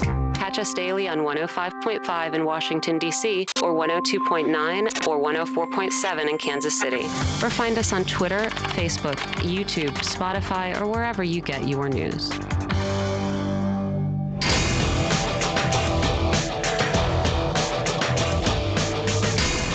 Fault Lines. Welcome back to Fault Lines. My name is Jamarl Thomas. I am joined by my co-host, Shane Stranahan. We're coming to you live out of our station from D.C. If you're on radio, you can listen to us at 105.5 FM and 1390 AM. We're also kicking around in Kansas City at 102.9 FM and 104.7 FM. Also, if you're digging what Shane and I are putting down, whatever platform you're listening to us on, give us the like and share this content. If you want to join the conversation, you can send us a chat, a tweet, and of course, you can reach us by phone at 202-521-1320. That is 202-521-1320. Your engagement makes the show what it is, so definitely don't feel shy. Give us a call. Look, Shane, I think to me, like I said, the deeper issue in this is democracy itself. Do we have a representative government or not? Yay or nay? And if it's indeed representative, should it not represent the interests of that population? Yay or nay? And what does that mean? And you have a list of policies that the population says, yes, get rid of the party stuff. Just, do you want this or yay or nay? And both parties, for the most part, don't care. And because you have two major parties, and both parties basically don't care, the public is stuck. Now, when I say the public is stuck, you have the overwhelming majority of Democrats voting for a man who is not altogether there cognitively, just to keep the boogeyman at bay. And that's blacks, that's Hispanics, and that's lefties. They know this. And because they know this, so fervently they know this, that Joe Biden would tell people, go vote for the other guy. And in telling people to go vote for the other guy, they would bring Republicans out to walk across a Democratic stage for the Democratic National Convention. This does not bespeak of democracy. That's all I mean by that. And from the standpoint of representative government, when people get to the point where they're so terrified, utter cowards, in the political system, then yeah, you lose your political system. I don't know what else it is. It is a fundamental loss of the political system based on, you could say, political scheming by the top two parties. And whoever pays those parties, let's say it that way. And that's the saddest thing in the world. These lefty groups this year, more than any other year, should have came out and screamed to the hilt, you get our vote when you represent our interests. Because this would have been a first election where they couldn't make the argument that the policies weren't popular. You can't say Medicare for all is not popular. You can see the polling. You can't say that elimination of student debt wasn't popular. You can see the polling. You can't say expansion of Social Security wasn't popular. You can go down the list. All of those things were popular. And both political parties, especially the party that is supposed to back those things, told the American public to kick rocks. And that is in the midst of an economic, something similar to the Great Depression, that is in the midst of a pandemic on top of the Great Depression, fires, floods. Like, it's astonishing. You have a sea of evictions that are going to be taking place, and your political instrument fundamentally doesn't seem to care, at least by looking at the conventions that took place on the Democratic and Republican side. We have caller Ingrid. Ingrid, what's going on? Hey, Jamarl, I hope you're well recovered, and we're all sorry about what happened with you with your eye. Oh. But That's okay. If you're so passionate about this that you have to keep grinding over it every day, why don't you get people on who are actually trying to address practically how you would go about changing it? As long as you have this two-party system, this is the deal that you've got. And last week you had Peter Lavelle on. He made this throwaway comment that if somebody came out with a new party, they could win. How totally absurd. That's assuming that you're going to get a majority of these disaffected or non-voters to even agree on what that third party should be. There are people there are tons of third parties, but I'm just saying, why don't you line up guests who are actually doing something in this realm instead of just, making your complaint every day? Well, Ingrid, I mean, this is the political system that we got. I would agree with you that it's difficult to come up with an idea of a third party, Greens or for that matter, anybody else, because it's still the esoteric other, meaning, yeah, I like this guy saying I'd vote for him, but nobody else will vote for him, so I'm not going to vote for him. That third person type of argument that takes place. But I mean, wait, also, Ingrid, are you still there? Is Ingrid on still? I thought she was still there. Oh, she left. Okay, she's dropped. If she's still there, it'd be good to get a recommendation of who exactly she's talking about, because I have people that I've reached out to, and that there just aren't that many of them. We've had people on who are working on the legislation. I mean, if you bring him up as the example of a guest who might have a different idea, and then you say that you didn't like his idea, give us your ideas. Give us the people that you think we should bring on, and we'll do it. I'm not, I'm absolutely for that. I was just complaining about how the conversation is stuck. So you can, I'm on the same side. I have messages out, but I mean, I gripe about this. This is the thing that I gripe about. We do not have enough leadership. We don't have enough people who are doing the damn things that we want them to do. Whether it's an alternative political party, whether it's some attempt to reform the DMC, whether it's some wider, systemic something or whatever, there are only so many options here as far as I can tell. But I want my mind to be blown wide open by somebody to come in and tell me some way that they have for figuring things out. I'm waiting for that. I want that too. Yes. Ingrid, if you're there, if you want to, you can also, if you dropped out, you can call back in. I'd love to continue the conversation. Usually we don't let callers call in more than once, because sometimes you just get a train of that, and other people would want to talk to you. But if you want to call back in, I'd be very happy to take your call if you have more. Yeah, I mean, Ingrid gripes about it, but she listens to the show, and so I appreciate it. Look, my argument basically boils down to people are their own leaders in this. That there's like Shane would say, the first person problem. Who's going to make that first move? But look, if people like AOC or any of these other people basically said, we're done, and walk. Now, that may take a leader, that may take the first guy to do it, fair enough, but that is your pathway out. That's the leader problem. I understand it, but if you're always waiting for a leader, you're always going to be in this kind of thing, and maybe that's just kind of where you are. Anywhere you are is where you're at, where you don't necessarily have a choice but to do so in those terms, meaning that's just the way people function, that's the way they behave. I don't know. Ingrid, I would say this. We had people on the show who worked on legislation for Medicare for All. We've had people on the show who were in the Democratic camp, or at the very least on political misfits. And I mean, basically, you get somewhat of a similar conversation. You have basically people who are in political power who don't want this stuff, regardless of what the public wants. And so you push on it, because you have to push on it, because otherwise it fades away. So yes, I harp on it. I beat this into the ground, and I would continue to do so. At some point, hopefully, there'll be a party or somebody who says, hey, that guy's right. And we can organically bring people to the party by focusing on this. And we can organically win the election, as opposed to having this close election where you just hope and pray that people go out and vote for a guy who's not going to represent their interests. I mean, that's the way I see it. I don't know what else you have. But yes, Ingrid, feel free to call back and give us your suggestions on pathway out. Shane, you have a solution for a way out? All right, so let's do this. I mean, I can't. Oh, I also hear that my connection's bad, and so I'm trying to figure that out while stuff's going on. A way out. Oh, we're trying to figure a way out while stuff's going on. Yeah, I mean, look, I feel like it's... I don't have this notion that this stuff is impossible. I have this notion that people, I don't know, I guess get caught in their ways. They get used to thinking in certain pathways. And over the last 40, 50 years, they've been caught in this mindset of blue no matter who. And for the left, that has been disastrous. Not just for the left, but for the entirety of the country itself. You must understand why I'm saying this.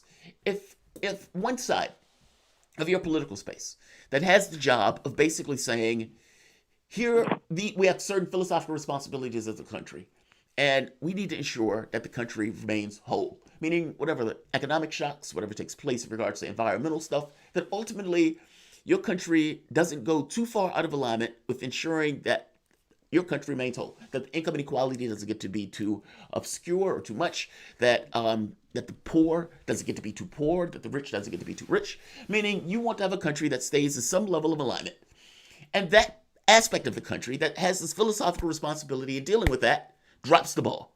And not just drops the ball, gets terrified of even picking the ball up. And your country slides further and further and further and further to the right. It's aggravating to me for me to hear lefties make an argument that they've made for the last 40 years. Blue no matter who, no accountability in the politics, you got to vote for this person because the other guy's a maniac, and believes that changes something, meaning in another 4 years, AOC will be doing the same thing. In another 4 years, if Sanders is around, he'll be doing the exact same thing. And it doesn't matter who that person is in the Democratic Party, they will be pushing for that person to get elected. At some point, that has to change. That's the change. And until somebody says, yeah, we're done with that, and no, you get a vote when you represent our interests, that is how politics should be. You should be voting for people to represent your interests, not throwing your body at the guy because you're terrified of the other person.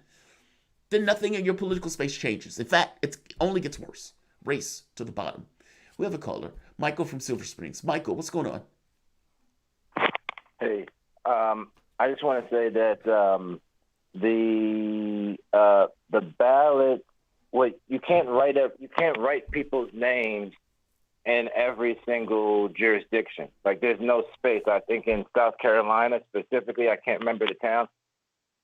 You can't. So I'm just saying that the ballot is different. So this organic approach, I think it's complicated when we actually look into it and get someone on to talk about these finite details. And then also the electoral college process is different in every state, from my understanding. And I just want to also say that we're at a point now, for the first time in the history of the planet, where we have the internet and ideas can be exchanged really quickly.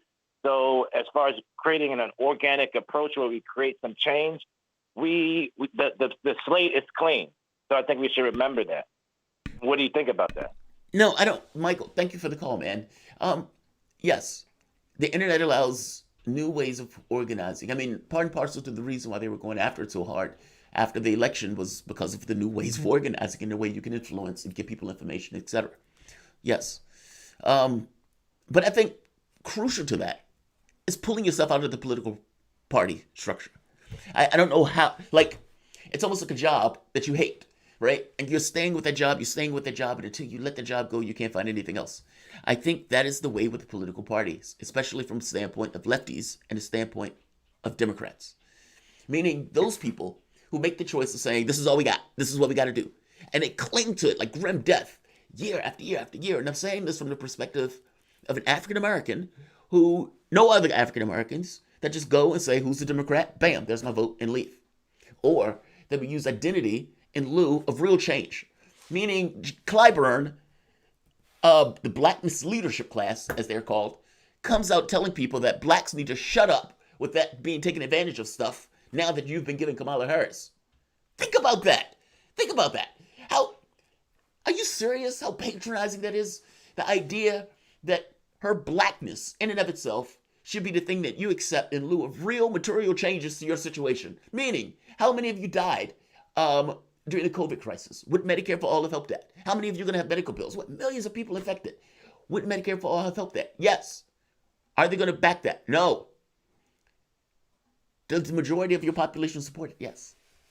Same thing with school loans. Same thing, I mean, you go down the list and you make an argument that are these things part and parcel to your benefit more so than maybe other people's benefit because of the levels of poverty to which he deals with? The answer is yes.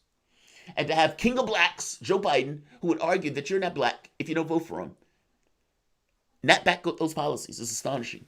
I'm making the point that you are instrumental to getting any Democrat elected for president or any other party or any other office. And the idea that you are not willing to let them fail if they're not backing policies that are in your best interest is sad. And that's for African Americans, that's for Hispanics, and that's for lefties. Let's do this. Let's take a break. You guys are listening to Fault Lines with Thomas and Stranahan. We have one caller, Stacy in Houston. We'll get you when we come back. We'll be back in a moment. Fault Lines. Fault Lines. We are above all the latest developments, and we don't take any sides.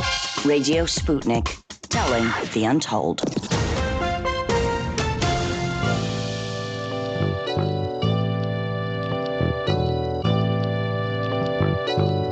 What's the most important hour of the day?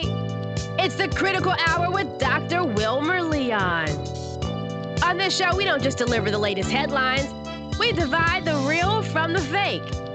Tune in to hear from some of the most brilliant political minds of today, get in-depth news and analysis that goes beyond the surface and dig straight into the details. Set your clock to the Critical Hour for a news perspective unlike any of those other guys. Tune in to the Critical Hour with Dr. Wilmer Leon, weekdays 6 to 7 p.m. Eastern, and catch us on Facebook Live. You're listening to Radio Sputnik.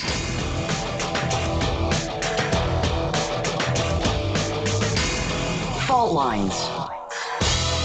Welcome back to Fault Lines. My name is Jamarl Thomas. I'm here with my co-host Shane Stranahan. We're coming to you live out of D.C.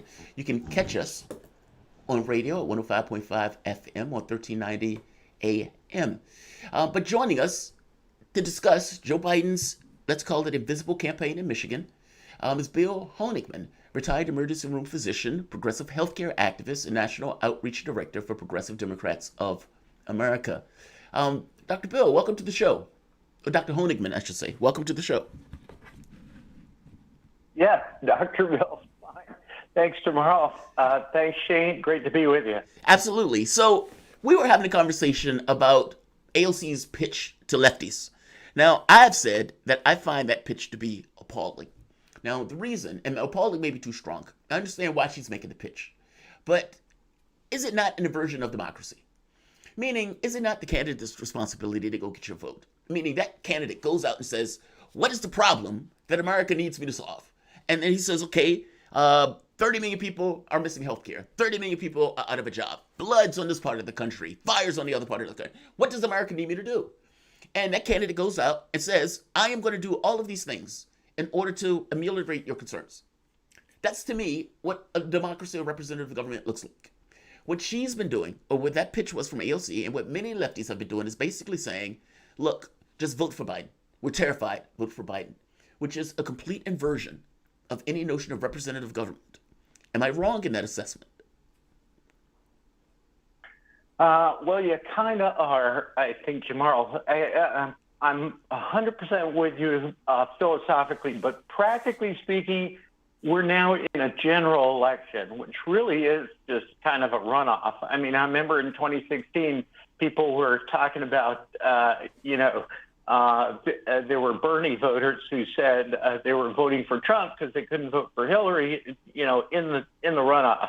And that's what we're looking at here. We're looking at a runoff. I think that the primary election is where you vote philosophically. The general election is where you vote practically. And a lot of people don't understand that and voted what they thought was practical in the primary, meaning they thought Bernie Sanders didn't have a chance to win, so they voted for Joe Biden because they felt he was the establishment politician that had a chance to beat Trump. Dr. Honigman, that's a point of view. Yeah. But you realize that's just a point of view shift.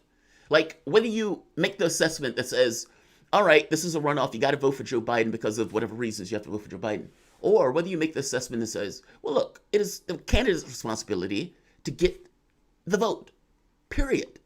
And as the candidate's responsibility to do that, it is not for the voter to get that guy in office, it's for the candidate to get in office.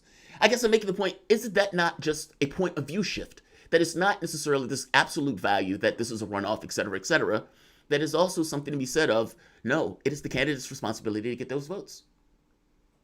You know, I'm 100% with you in philosophy, which is that, you know, a candidate in the general election has to motivate voter turnout.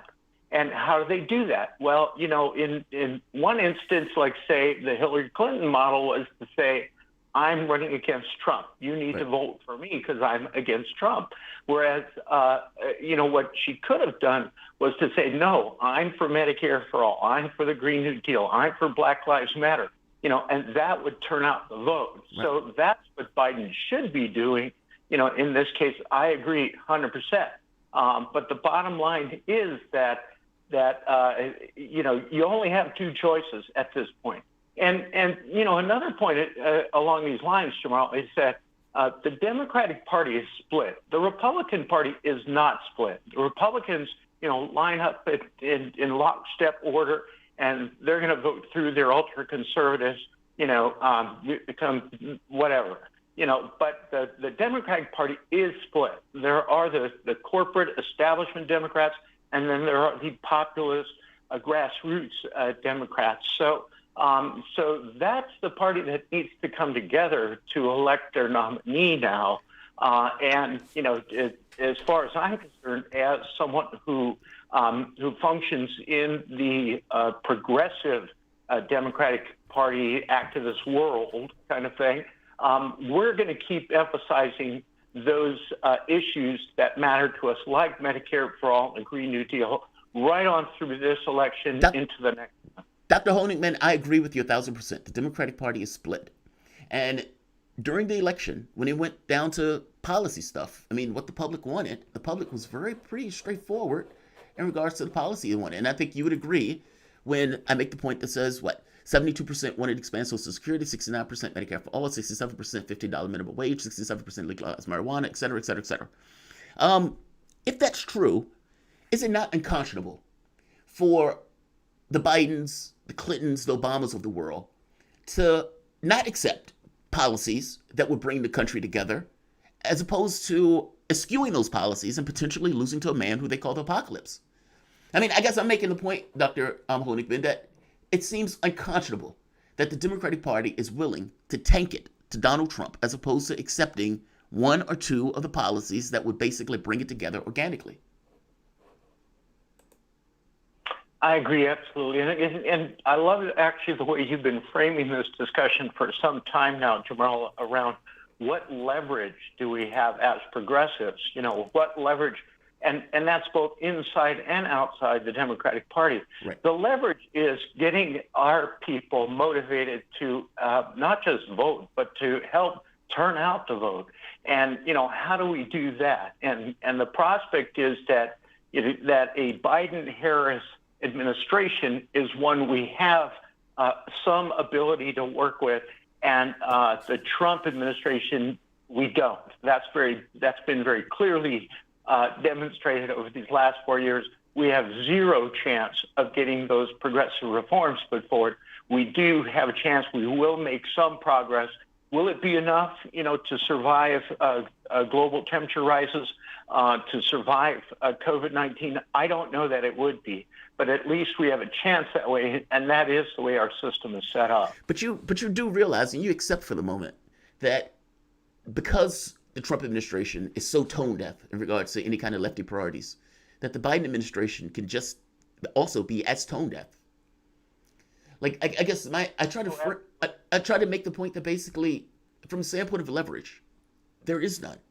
Going along with the way that lefties have gone along with it. I just want. I mean, would you agree with that? I mean, like for somebody to say we have leverage and we can push. And my question is, what leverage do you have at your disposal in a situation where you are basically throwing yourself at Joe Biden to save us? I totally agree with that, and you don't have to look any further than the difference in leadership of Barack Obama versus, say, Bernie Sanders. I mean, what was the problem with Barack Obama? Well, he really didn't get out of the Beltway. The only time he did were some very repressive actions, like against Occupy, which kicked people out of the streets altogether using police and military tactics. And as opposed to, say, Bernie Sanders, who we know he would govern, if he were in the White House, from all over the country.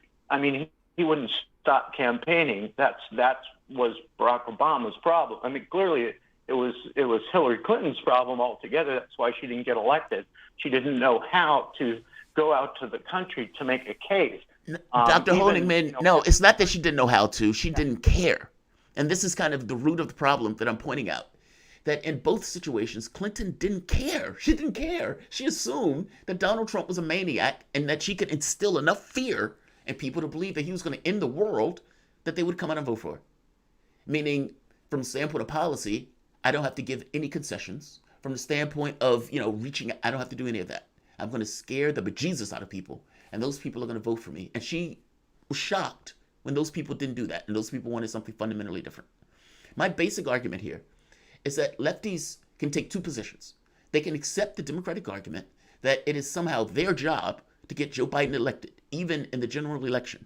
Or they can accept an argument that I make that says, well, no, it could be Satan himself that is on the other side of that dispatch box. It is still the responsibility of the candidate to get those voters. And the moment that that responsibility shifts and changes, you no longer have a representative government.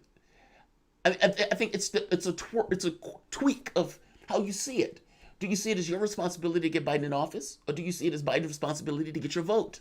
And I'm saying, in the midst of all of these catastrophes, I would make the point that it's the latter. It is his job to get the vote. I mean, oh, come on, Doc. You would agree with me. I shouldn't even have to make the argument for Medicare for all in the middle of a pandemic. Absolutely. We couldn't have any greater a wake-up call at the moment, not just for Medicare for all, but Green New Deal, because there's more pandemics yet to come. So I would just say to you that Hillary Clinton, her base was her wealthy donors. Does Biden have that problem? Yeah, he probably has that problem too. But does he have more of a base? Can he pull in the non-wealthy donors and the other people are just willing to engage? And I don't know. That remains to be seen. But the rest of us shouldn't stop trying to engage our fellow, community members on those issues. And like Shane was talking about in the last segment, take that all the way down to the dog catcher level. Go to the local candidates who understand at the city council level how much they stand to gain by having Medicare for all for their cities. Think globally, act locally. And that's what we do at Progressive Democrats in America. We're pushing forward with those candidates at the local level who then reflect those ideals that we need at the national level. It remains to be seen if Joe Biden can actually, follow through on that. I am pushing you on this, so that's fair. I'm giving you a hard time on this because I give lefties a hard time when they come on and tell me about voting for Biden. Good, that's good. But let me ask you the Michigan thing. Does that worry you? Like, I don't think I think the polls are probably closer than I think what people think they are. And I've heard some other Democrats say this too, that basically, like, in some of these areas where they're looking, they think Biden is going to blow them out. They don't think that. They think the polls are tighter. Michigan, for example. And articles have come out that basically have said Biden has had this kind of invisible campaign, that you can see Trump at his rallies. You can see people at these kind of Trump car rallies. I don't know if you've seen this on Twitter. They're massive things where all these people come out for Trump. And for Biden, you barely see a sign. So we're going to take a break. And we're we'll take a break early, and we'll come back. We'll talk about that. Start off with the Biden's invisible campaign. It doesn't concern you that he doesn't necessarily seem this heavy campaign presence in the way that Trump does in the various states. You guys are listening to Fault Lines with Thomas Stranahan. We'll be back in a moment.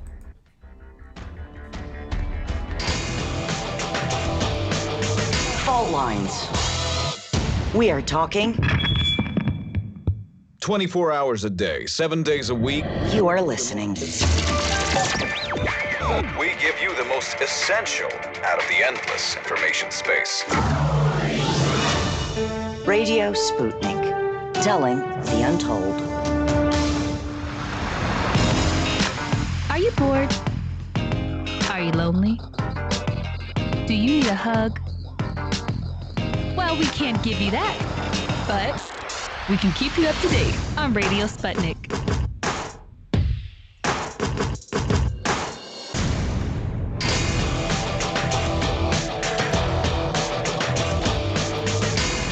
Fault Lines.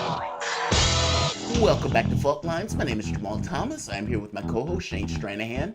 Joining us is Dr. Bill Honigman, retired emergency room physician, progressive healthcare activist, and national outreach director at Progressive Democrats of America.org. So let's get into the campaign, because I have been reading, there are multiple articles. I think one came out in Time magazine, there was another one out, that basically expressed some concern, even consternation, that when they're driving around in states like Michigan, that they don't see a huge amount of Joe Biden, let's say, either support or imagery. Whereas Trump, you have rallies and so forth. I remember at the last minute of the Clinton election, where they were sending somebody to Wisconsin, and the concern was, oh my God, if they don't have Wisconsin, Clinton is going to lose this race, or it's going to come down to Maine, which is going to be like 1 or 2 points. Are you concerned by this, or is this just part and parcel to a campaign during COVID-19? Concerned, and thanks again, Jamarl and Shane, for having me on the show and bringing this up. The concern, I think, is one more of kind of how we look at politics rather than the politics themselves. So, it's very clear that we don't have the physical presence because of the pandemic. We don't have in-person events going on like, say, the Trump folks do, headquarters, even just seeing signs or rallies on the street, that kind of thing, not as prominent as they would be in usual election cycles. But, then again, how much of American politics has shifted to kind of online, digitized communications, that kind of thing. So yeah, we're the party that are at least portraying ourselves as being more responsible as regards public health and safety, and we'll have to see how far that actually translates. So far, at least, those same articles, I think, have pointed out that in these early voting states, there have been huge turnouts. Now, that can, nobody knows how many of those people turning out or on which side until the votes are counted. But huge, unprecedented, in my opinion, good for democracy. And that's a good sign that people are engaged enough, even at personal risk, to stand online to vote.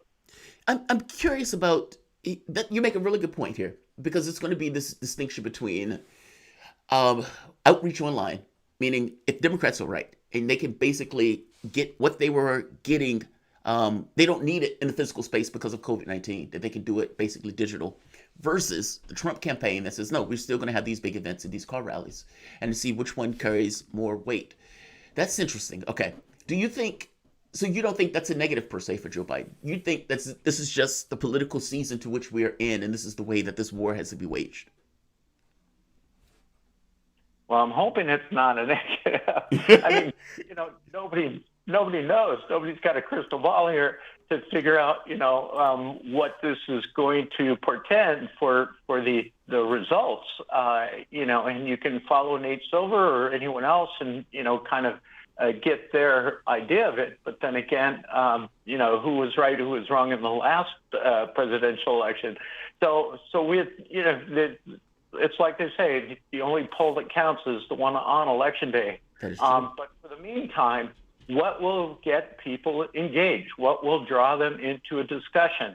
And hopefully that leads to, what are the issues? Why are we performing so poorly as a country on COVID-19? I mean, we're 10 times worse in terms of the number of infections and deaths due to COVID-19.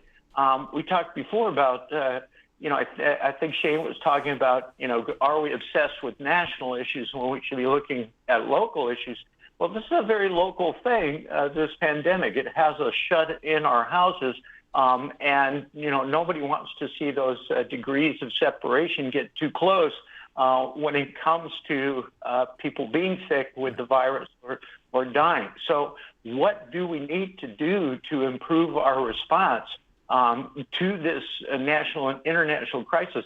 Seems pretty clear to me. It's Medicare for all. And for the next pandemic on its way, because there will be, with rising global temperatures, there will be more pandemics. We need the Green New Deal. So that's the kind of conversation I hope that people are having across the country, and that's turning out to vote. Bill, thank you for joining us, Dr. Honigman. I'm back, just to let you know. I was having some audio problems. I was not trying to snub you. Love having you on as a guest. Appreciate you being with us. On the local issue, I was listening to that last part there. Here's where I would go with it. I just see people getting dumbed down. I see over the century, I would argue, and it's not just mass media, it's not just social media more recently, a bunch of people have looked at the education system, a bunch of different speculation about different aspects of this. I don't know. I see people getting more and more lost in basically illusory, abstract, ideological battlegrounds where, frankly, what we should be doing is solving the real problems. And I see localism playing a role in that.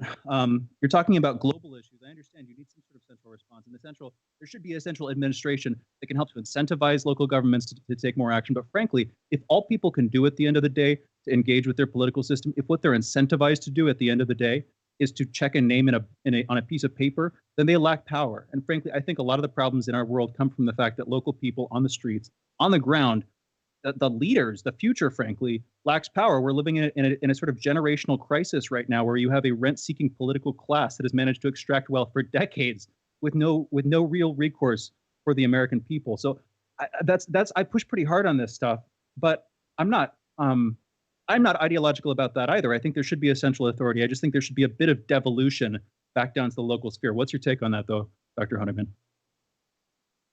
Well, absolutely, Shane. And this is what I love about your show. And, when your dad was on too, is that it's really where right and left meet around back. So what we're talking about here is the prospect of a representative democracy. I mean, how does that look to most people? Sometimes it's writing a letter to your editor. Sometimes it's going to your local paper editor. Sometimes it's going to a city council meeting where you have to sit through the incredibly boring presentations, from the local Cub Scout troop, or the parade of suits that are coming in to do business with the city. But oftentimes it's a chance to give public testimony. It's a chance to influence, fellow persons in the community. And in this case, it's a very real thing. When you think globally and act locally, we know that, with fires in California and floods out east, that global temperature rises are impacting us in the cities and communities where we live. We know COVID is doing that too. We need Medicare for all. But we also know that it would save a ton of money for cities that can be applied to, for affordable housing and education. People say, oh, we need more money for schools. I say, well, yeah, we should have Medicare for all. That will get more money for schools. We will save more money. So I think, thinking globally but acting locally is key here. And it moves the progressive agenda, frankly. And that's why, I organize with the group Progressive Democrats America, PDA, because we're doing that. We're advocating at the local level. Dr. Honigman, say 30 million of you. Say 30 million lefties, give or take. and let's say all of them believe exactly what you believe, which they do, by the way, that Medicare for all would be the high pay raise and so forth, the climate change, etc. They believe all of it. And all of those people said, you know what? We're done. We're under policy from this point on. You get our vote when you represent our interests in regards to policy. And this is not just doing this for us. We're doing it for America because we love America too much to let America go without health care. What happens? Now, do you think the Democrats accept that demand, or do you think they reject that demand? Now, and I know I'm putting this as a hypothetical because I'm just curious about your point of view on this. Because I think there's some people that believe, no, the Democrats would tank it to Donald Trump just to reject the demand in and of itself because they wouldn't accept the public giving them a demand in such a way. Or do you think they acquiesce, in which case they accept that policy and they beat Donald Trump in spades because they now have a, actual policy they're backing? Which way do you think on that point? I think that that there's a false notion out there that politics is linear and that you have to play center right, center left. It's not. It's Big Tent. We all as Americans, all as human beings on this planet, have much more in common than we disagree with. And when we're faced with big problems, we need big, bold solutions to those problems. I mean, we're in a depression now because of COVID-19, because we have no solution to this problem. It's not just a vaccine, it's also adequate testing and contact tracing.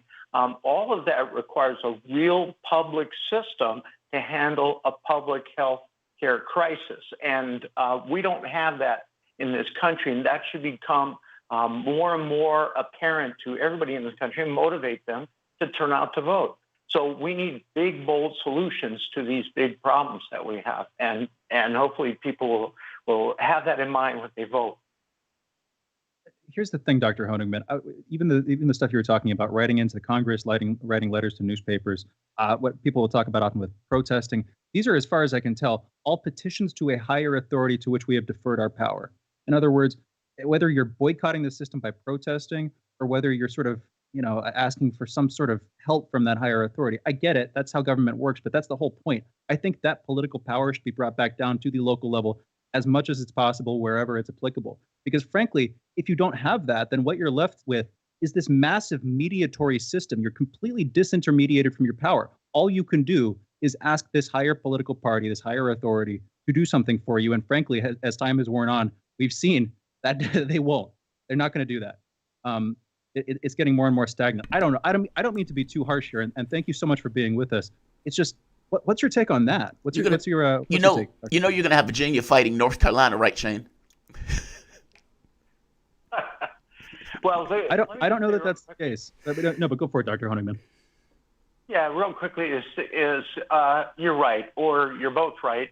You and your alter ego, or but the problem is that there are some things that are federal and national, like say the supremacy clause of the Constitution, or the fact that the federal government can print money.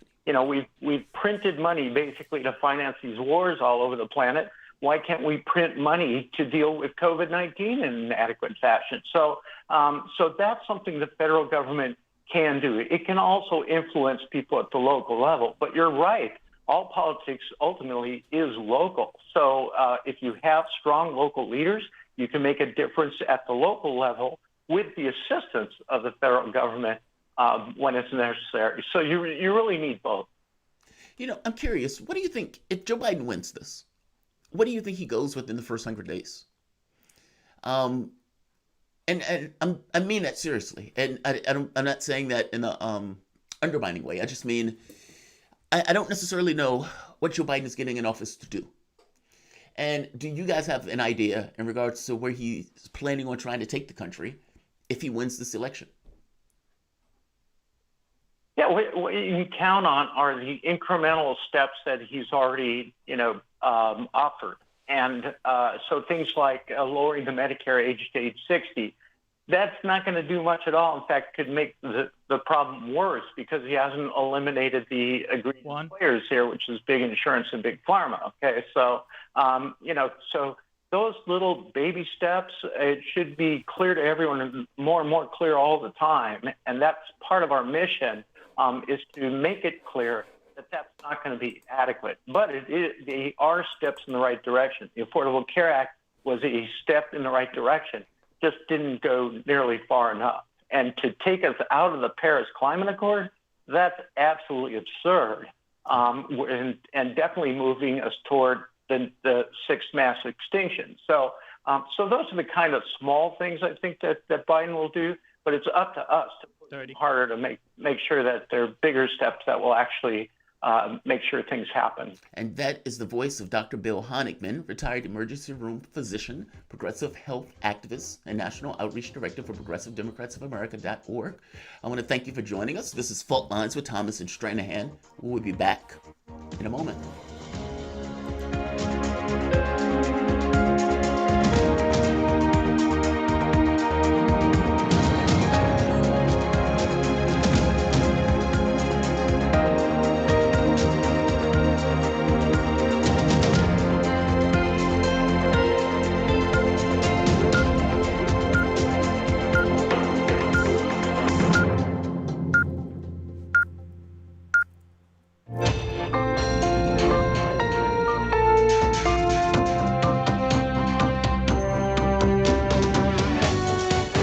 Listening to Radio Sputnik. Telling the untold.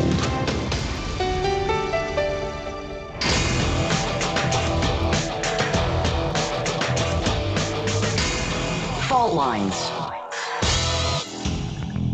And we're back listening to Fault Lines with Jamarl Thomas and Shane Stranahan. I am your political analyst, Shane Stranahan. And in the left corner, I am the indefatigable, the ever vigilant, the last man on the wall, your political analyst, Jamarl Thomas. And together we are Fault Lines, Thomas and Stranahan. I picked up on what you were doing, Shane. Jamarl. I picked up on what you were doing. I was like, all right. He stopped mid-sentence and just kind of went into the other things. So it's like, all right, let's just go with it. Love it. That's exactly the thing. I appreciate you picking up my slack. See, I could say that it was intentional and that, like, I'm trying to remain independent, even from the idea of independence. You know, I'm politically independent from political independence. That doesn't make any sense. It's a paradox. Like anywhere you are is where you're at. That was an accident. Right. Anywhere you are is where you're at. I don't think there's any way out. It's like ideology. You're stuck with it. Like how do you operate? Anyway, you put your stake in the ground, right? The moment that you say, I am against murder. Okay, right there. You have an ideological belief. Anyway, yours where you're at. True, man. All right, let's get into the headlines. We do these again 3 times every morning, once at the top of each of our hours. That's 7, 8, and 9 a.m. Eastern. In the news, first headline this morning, President Trump is expected to nominate a Supreme Court justice this week. He'll be replacing Ruth Bader Ginsburg, who died from metastatic pancreatic cancer on Friday. She was 87 years old. Democrats, including Joe Biden, are saying that the winner of the presidential election should choose the Supreme Court nominee, with Republicans, including Senate Majority Leader Mitch McConnell, pushing to hold a confirmation vote in the Senate soon. This sets the Senate up for a late election year Supreme Court justice nomination without precedent in recent American history. Democrats are considering some radical options in response. Specifically, on Twitter, House Judiciary Chair Jerry Nadler recommended that we get a new nominee. Jerry Nadler said that if the president and Senate Republicans try to get a new nominee, then the incoming Senate should immediately move to expand the Supreme Court. Quote, end quote. That was on Twitter. That would be the first such change in over 150 years since 1869. Nancy Pelosi, meanwhile, said that she has not ruled out impeaching Trump a second time. That would be a first. The default response from Senate Republicans, however, will likely be a filibuster. At a campaign rally this weekend, Trump said that he is going to choose a woman to replace Ginsburg. In our next headline, President Trump has approved a deal between ByteDance, the company that owns TikTok, and American companies Oracle and Walmart. This comes just hours before the app was due to be banned from app stores on Sunday. In the deal, ByteDance will retain ownership of TikTok, but will create a new U.S.-based entity known as TikTok Global, of which Walmart and Oracle will take a stake. Walmart receiving 7.5% of TikTok Global's shares, Oracle receiving 12.5%. Oracle will reportedly be using its servers to create a layer of security between the app and Americans and other users. As a part of that deal, Trump reportedly surprised ByteDance and Beijing by also asking for a $5 billion gift to support quote-unquote real education in America. He's almost certainly referring there to his recently proposed 1776 commission. China has not yet approved the deal, however. We'll see where that goes. Last night, the TV show Schitt's Creek was the big winner at the 72nd Emmy Awards ceremony. In fact, it set a record for the most Emmy wins for a comedy series in a single season. Notably, all four of the main actors, the two lead actors, Eugene Levy and Catherine O'Hara, and the two main supporting actors, Dan Levy and Annie Murphy, won Emmys for their acting. That was the first time that this has happened for a comedy with those four sort of leads and supporting actors. Jimmy Kimmel hosted the ceremony, by the way. In our next headline, recently released emails show that officials from the U.S. Census Bureau warned President Trump that cutting the 2020 census schedule short would give the impression of political manipulation, saying it would, quote, result in a census that has fatal data quality flaws that are unacceptable for a constitutionally mandated national activity, end quote. A federal judge is expected to rule as soon as this week on whether to continue taking the census for another month.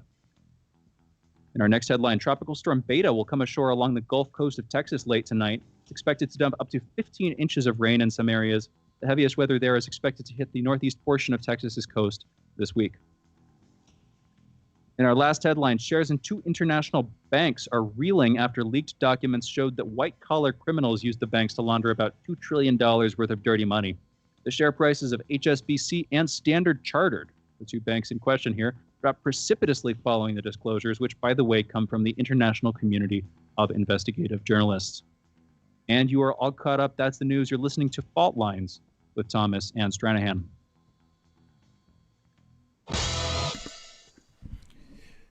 We got to talk about the Trump thing.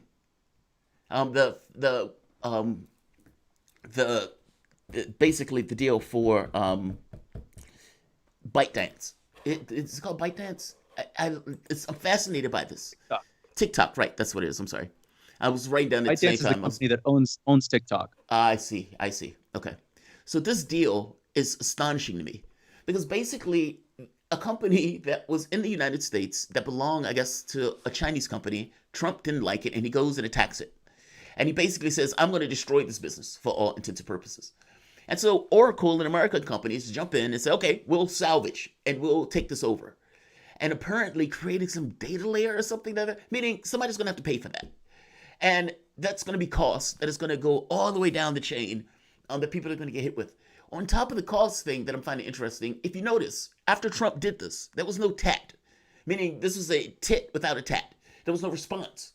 And because there was no response, what does Donald Trump do? He pushed further into weakness. Okay, yeah, also $5 billion to teach American history. Yeah, why not? I mean, this is more like a mob boss. He goes and looks and says, hey, that's a nice company you got there. This is a dangerous neighborhood. You want to keep this company safe? And then he hits the window. Oh, look at that broken window.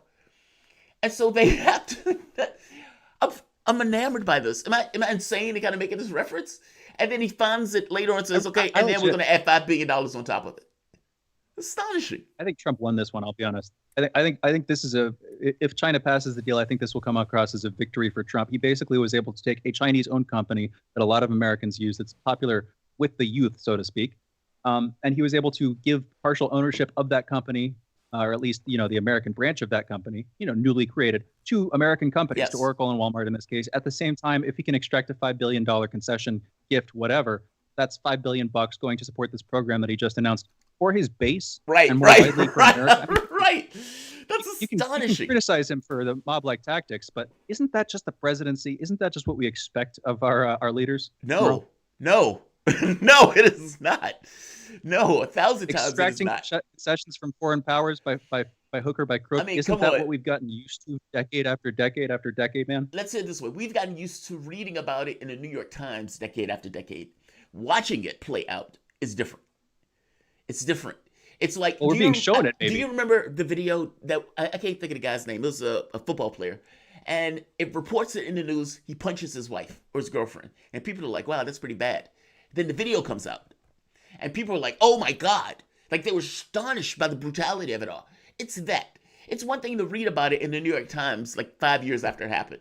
Like Obama gets out of office and they're like, hey, we're ending this program where we're sending billions of dollars to the thick-neck jihadists to murder and rape and kill and pillage in Syria. That's one thing to read about it afterwards. It's another thing for Trump to do this openly. He openly, brazenly attacked the company. He brazenly preyed upon it. Died. Said it again. I mean, it's like you're giving equal moral, at least in terms of the level of invective I can hear in your voice. You're giving equal moral weight just now to the deaths of millions and to a $5 billion grant, extracted from China. Oh, I see what you mean. No, I'm just making the point crazy? that. I mean, yeah. Oh, I see what you mean. Yeah. I'm just making the point that it's one thing to read about something that the president does that's heinous after the fact than before it. And you're right. Those things aren't comparable, so fair enough. It's the first thing that came to mind when I was thinking of something that was heinous that the president was doing. I guess. But pushing back just because you're calling Trump a mob boss, or you're likening him to a mob boss, which I don't really. Yeah. We should. I don't think different sides of this conversation, but I think it's a uniquely American thing to be critical of our president. So I'm not going to push back on the idea of being critical of Trump. You think this is normal? I hear the media doing it, and then I hear them ignoring Obama. Killing billions of people and Bush killing millions of people. Right, but Clinton killing millions of people. Yeah, but I don't. I mean, I don't. I find all of these things to be heinous. And you're right. Maybe I should look for something that's very specific. And maybe that's the problem, right? When I'm thinking of a president doing this, I can't think of another president to do this. I mean, and maybe so the thing that I'm pulling back to is because I can't think of Obama doing this or anything similar to this in regards to business. I can't see him doing this in regards to geopolitics, yes. But let's be very clear. Donald Trump was similarly doing the same thing in Iran when he got rid of the JCPOA, and he had all of those people that die as a result of him doing so, meaning the sanctions that he was putting on that country, or for that matter, Venezuela. I mean, so the country and the sanctions and the tens of thousands that died as a result of those sanctions. So don't get me wrong. I mean, there are things that I can pull back to that Trump did that was absolutely heinous. I mean, the murder of Soleimani was heinous. Totally. But so it's not that I can't reach back to it. I guess I don't know of another president, at least off the top of my head, and not going back to like Banana Fruit or United Fruit or something like that, where it was this brazenly open, where the president preyed upon the company, attacked the company, and was able to basically carve a part out for American companies in taking that company. I mean, am I wrong? Shane? No. Okay. Yeah, I'm right. I can't think of anything like that. I don't think you're wrong. There's a bit of a delay there. Yeah, I can't think of anything. We've got like a caller, by the way. Go for it. And we are taking calls. 202-521-1320. I think we should go to Ingrid if you're down. Ingrid calling in from D.C., calling back in. Ingrid, earlier you were calling in to recommend that we get more guests who had like real ideas for political change, for reforming our political system, instead of griping about the problems with our political system, as we do daily. And we asked you to call back in. Ingrid, you're back on. What's going on? She has answers. Yeah. Okay. First off, you said also, why didn't I make some suggestions? And that's my job. If you want me to pay me to be a producer, I could find you people to come on. But I have in the past you called in to complain about us not having guests on. And so if you're going to call and complain about it, but not give an actual recommendation, and then the one person that you do recommend, or the one person that you bring up, Peter Lavelle, you criticize him for what he's saying. And by the way, I thought you were going to say at least he was saying something useful. Dr. Bill Honigman is somebody who pushes for those policy ideas and agendas. We just had him on. Okay, thanks for cutting me off. I did recommend somebody to you, Shane, back when you were on Fault Lines, and that is Darcy Richardson. He's an expert on third parties, the nuts and bolts of it. He's run for several different offices for different parties. The most recent, I think, was governor of Florida on the Peace and Freedom Party, and he's the author of many books on this subject, including the best book to date, biography of Bernie Sanders. And I sent you the contact information, and he also agreed to be on. But aside from third parties, there are people that are working in the aisle of reforming the election process, like having ranked choice voting and things like that, different ways to approach this. And your dad was going to run for president, or he put out the idea. And the thing was, with him, I think, was going to be to narrow the platform to certain things. Okay. So I'm going to... It's not like you cut off there. Are you still on, or? Okay. Oh, I got cut off for a minute. Are you back? Oh, there you are. Okay, go for it. We're back. Yeah, we all had that problem. No idea what happened there. Keep going, please. Okay. What I think your dad was going to be doing was focusing on things that people had very significantly different opinions on, secondary, or maybe not to them secondary, but he was going to focus on, say, peace, freedom of speech, things that would be like anti-war, pardon Julian Assange, and a couple other things, because I think there's a misconception that people who are independent are somehow in the middle and centrist, which I don't think is necessarily true at all. There are people like me who have some views that are way over to the left and other views that are way over to the right. Great. And these people don't find any accommodation anywhere. Okay, but Ingrid, when you called in earlier, you criticized Peter Lavelle's idea of starting an alternative party. As far as I can tell, my dad, Lee Stranahan's idea was to start an alternative political party because, like you're saying, the left and right dichotomy does not actually match where Americans are. I guess my point is, go for it. Shane, I did not criticize Peter Lavelle for saying people should start a third party. I criticized the way he said it as a throwaway, like, oh, if somebody did it, they would win in a landslide, like as if it was easy to get a third party organized and to find actually viable candidates, because there's a ton of third parties. You can look them up yourself. There's at least a dozen that have ballot standing in different states, and most of them have they don't attract people that can take leadership. I don't know. Now we've got Kanye and Jesse Ventura, whatever, but the way that Peter Lavelle said it was just like, oh, just go out and do this thing, and it would be easy. It'll be a shoo-in. I objected to the way he said it, not that it was a bad idea.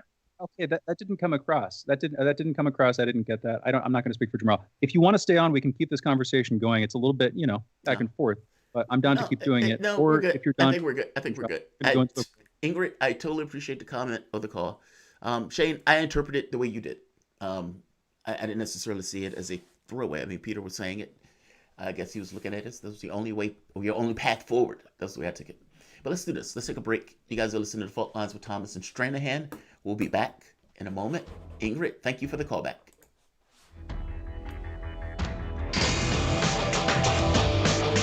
Fault Lines. 24 hours a day, 7 days a week. We give you the most essential information out there. Radio Sputnik, telling the untold. Stuck in traffic? No problem. Stay informed. Stay tuned to Radio Sputnik on 105.5 FM or 1390 AM in the Washington, D.C. area. Need more? Follow us on Facebook or check us out on SputnikNews.com. Radio Sputnik. We speak your language. Find us at SputnikNews.com.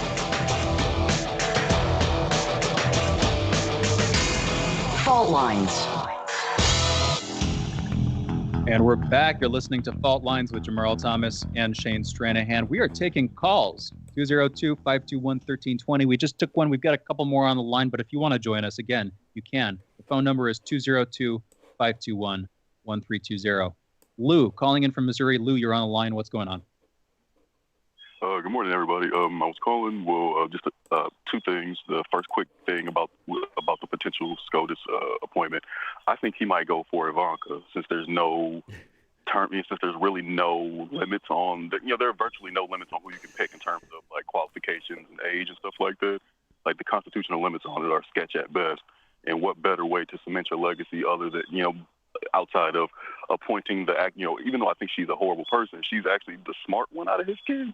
So, putting, probably the most capable of your kids in a permanent job where they can, make decisions on, landmark decisions on Supreme Court cases, that'd be something right up his narcissistic alley.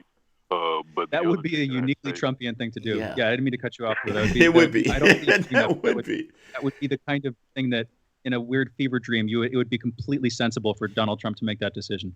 Anything else, Lou? That's actually where that's actually where I had that was, and it wasn't a fever dream, but it was just it was in a bad dream where he gave it to Ivanka. I was like, oh God, no. But the other thing I want to say was just that for us to get to, I think, from what the feel I get from the show and from the two of you and even from people in the the chat when there is discourse even amongst ideas, that we're all trying to get to at least relatively the same place. Yeah. And one thing that trends that I'm noticing are that we're with the system that we're having, the system that we have, we obviously can't get there because it divides verbalism and activism into two separate kind of houses or whatever, where the leaders are the thinkers and the people are just the doers and the activists. And you can't really get to dismantling the systems that have perpetuated these ancient and ongoing atrocities against the people without transformative action and theory. And in such, people can't be denied the role of reflection and offered the illusion of acting, whereas in fact they are actually still being manipulated, but in that case by the people who claim to be against manipulation. Right. So yes, we need leaders to coordinate and sometimes kind of give people a direction and stuff like that. But when they're denying people, being incremental in the not incremental, but when they're denying people the role of being a fixture in the policymaking process, they invalidate themselves and falsify their authenticity, and they draw clear contradiction between what their actions and their methods. So right now all we get is sloganizing and regimentation. And the doctor who called in a while ago, they're saying I still keep hearing I still give like a real worthwhile. Like, people have given Jamarl a few different answers to how do we pressure after we elect him, but none of them are. I'm like, no, like state your like they'll give the reason, but none of them have any case to back their reasoning because I think they all know that it's ridiculous. But like I think we're kind of in this position now where people are just saying something like just because they have to say something to make themselves feel better at this point. Like, well, yeah, we'll pressure him after. How well did we pressure Obama Biden to get those progressive things passed while they were in the White House? Like Biden, Harris are going to give the same excuses that we got from Obama, Biden. That's why they can't do anything, because those darn Republicans, when we know that they're getting, they're all taking the money from the same masters. So, not to take up too much time, but it's just, I'm just saying that leaders who fail to reflect and act dialogically with the people deny them their right to say their words and think their thoughts and be parts in the political praxis. And I think that's where a lot of the issues lie. Lou, thank you for the call, man. I really appreciate it. Look, I got to be honest. I think a lot of that boils down to the left in regards to responsibility. And whatever you want to say about the other parts of the political factions and everything else, it was the left that basically chose to capitulate everything they believed in without any level of accountability in the party itself. And so I understand that people could say, well, they were cajoled into it, they were shamed into whatever. At this point, this stuff has moved so far to the right. Let's just get to the next caller. We have Stacy. Stacy from Houston, I believe. How's it going? Hey, guys. I had a suggestion. Brett Weinstein has started Unity 2020, and his goal is to target this 56% of people that don't vote. They used ranked choice voting to choose the people that they want, and they chose Tulsi Gabbard and Dan Crenshaw. So he might be a good dude with an eye patch. The dude with the eye patch, that's the one. Also, one other thing that I want to say is that, the whole change in government shouldn't really hinge on the death of one person. We need some kind of revolution to change that. I mean, one woman dies and, everything's going to go up in flames. We need a revolution that looks more like Bastille Day than the Civil War. That's all I got. Thank you. Man, Stacey, that's a radical comment. I disagree with you about Bastille Day. I think Unity 2020 or something like it's a more viable option. And we talked about that briefly. I want to get Brett Weinstein or somebody else. I've actually messaged that organization. I'll follow back up soon, trying to get somebody on, because it's interesting. Their Twitter account got suspended a couple of weeks back, and I have no freaking clue why. I still more still hasn't come out from that. On that last comment, talking about Bastille Day, I get what you're saying, but I mean, even I have ideological disagreements with that from a sort of philosophical perspective, but even practically, do you really think that's going to work? I don't think that's going to work. I think the asymmetry of power, the asymmetry of weapons, all that stuff has only grown. I think the internet has given some new abilities in terms of organizing, but what in terms of actually a Bastille Day thing, I don't see how you can do that with the internet. The Pentagon was fearing the Zebellion thing. We were talking about that, where they were predicting in 2025 in this war game, not actually predicting, but they were saying in this war game in 2025 an uprising. At least with that, there was sort of like a technological means by which the system was weakened. It was basically siphoning money from corporations using Bitcoin malware, and then that builds up a power base that gives them money. There's anonymity built into it, so there's something a little bit more plausible about that. I don't know. I guess I don't know where you're going with that, and I almost don't want to know because I don't want to use our platform to legitimately support a violent revolution. But what's your take, Jamarl? I understand where she's coming from. I mean, I don't think it's. Look, I think people look at our system and it looks ossified. Even Ingrid, when she's calling in, there's some degree of, it seems, a degree of consternation about what seems to be this intransigence in either the conversation or the political system itself. And that builds a certain degree of frustration, right? It's like pushing the boulder up a hill only for it to fall back down the hill for you to push it back up a hill again. It's like, where do you find happiness in that process? You only find happiness just in doing it, not necessarily in trying to accomplish anything in doing it. Well, that's unsatisfying, because in politics, you actually do want to get stuff accomplished. You don't just want to push a boulder up a hill. So I feel where she's coming from. And again, I don't know what that looks like. This is, the Zizek or General Zizek's argument. What does the day 2 after the revolution looks like?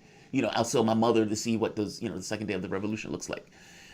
So I don't know if people know what that looks like. I do think, though, that there's a strong feeling that people do want something to change. I would say that was true with Obama. I mean, after all, he was screaming hope and change from pillar to post. And I think that was true under Trump when they didn't get the hope and change from Obama. Meaning, if you're going to get, all right, we're going to move from one president to another, we still want change. We don't believe this guy's qualified for the job, but we'll accept him over status quo. The catch becomes, what does that change look like? And what do people want in regarding that change? And, is that done in a more cooperative way, where people kind of come together in a kumbaya moment, or does it come together after a ton of fire and a ton of steel? And all of us would hope that it is a kumbaya way. Does that typically happen? I don't know. So, it's not so much that I poo-poo the caller per se. I think it's one of those things where you look at and you would just hope will work out in a particular fashion. And it's hard to know. I mean, you have two political parties who don't seem to be willing to accept the election results. I mean, am I wrong, Shane? I mean, when you look at the election coming up and you have this who rules issue, and typically under normal circumstance, one political party will contact the other party, they come out, they glad hand, they shake hands and everything else, and you get the notice that, yes, it's a handover of power, but we're doing so because we lost. There's no issue here. This guy's in power. They do that. Yes, it's ceremonial, but it's ceremonial with reasons of trying to get to this notion that this guy lost and this other guy is acknowledging that this guy lost. There's no issue here. Everybody's great. Everybody's good. It's an acknowledgement that underlying this notion of who rules is chaos. What happens when you have two political parties that may very well say we're not accepting the election results? You kind of had that in the last election with Trump, with them screaming that Trump was working with the Russians and that type of stuff. But in real terms, you may get it in this one, where Trump just says, yeah, I won this. I'm not leaving. Or Joe Biden may say, yeah, I won this. Trump needs to get out. Yeah, I'm not optimistic. Let's say it that way, Shane. I kind of am, I'll be honest, but maybe it's just because I've already accepted that things are pretty bad. And so I'm optimistic in the sense that, well, there's a storm, but there'll be a calm after the storm. I kind of grew up in some sense. Wait, what does that mean? Explain what that means.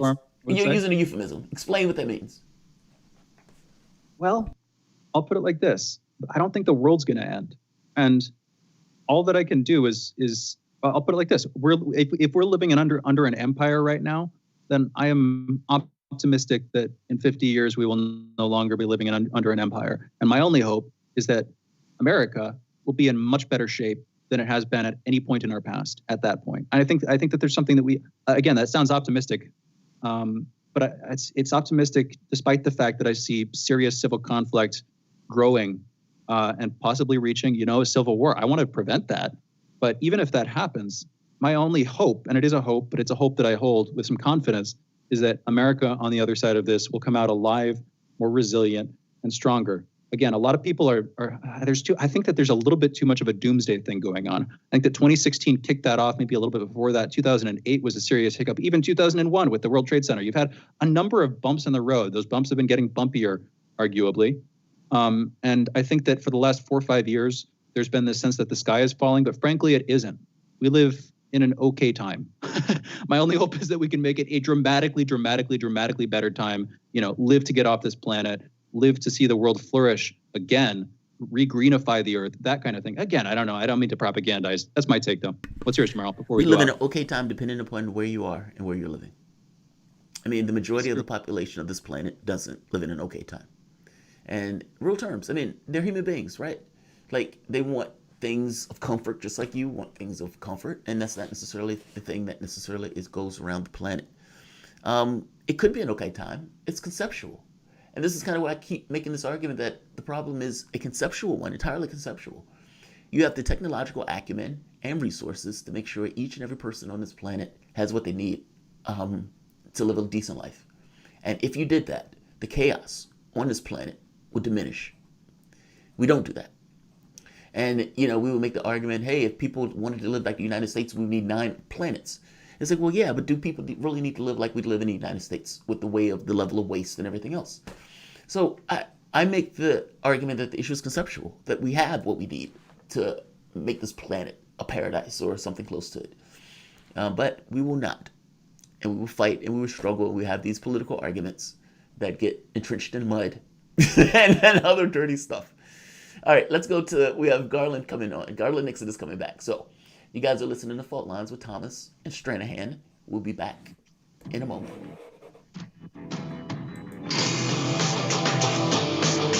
Fault lines. Tough questions are the most powerful weapon we have. As long as you have questions, we'll keep asking.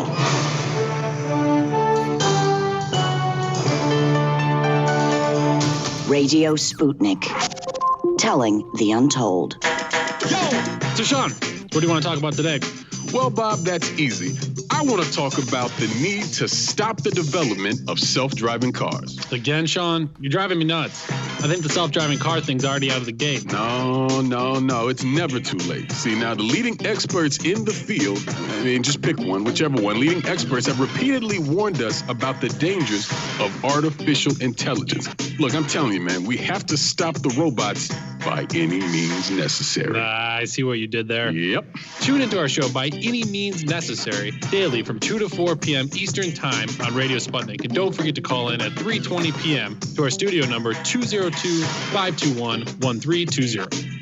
And if you miss us live, check us out on SputnikNews.com, Spreaker, iTunes, iHeartRadio, Spotify, or wherever you listen to podcasts to stay up to date on the latest political, social, and economic movements shaping the world around us.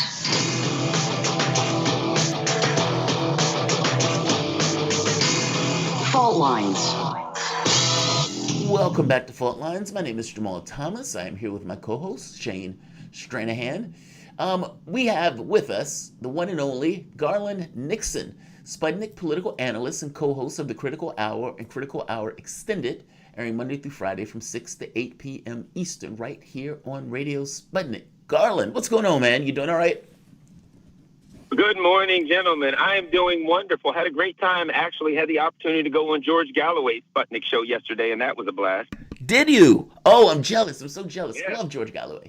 Love the guy. Let me ask you this. This has just been reported.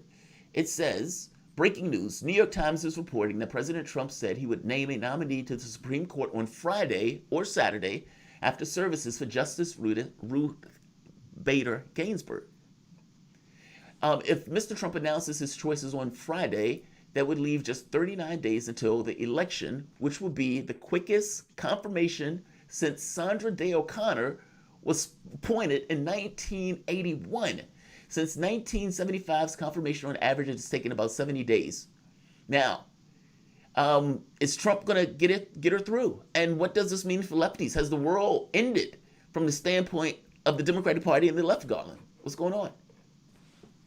Well, a couple of things here, and that is when I look at that, while I actually, absolutely oppose their politics, it shows that the Republican Party, let's face it, are more effective.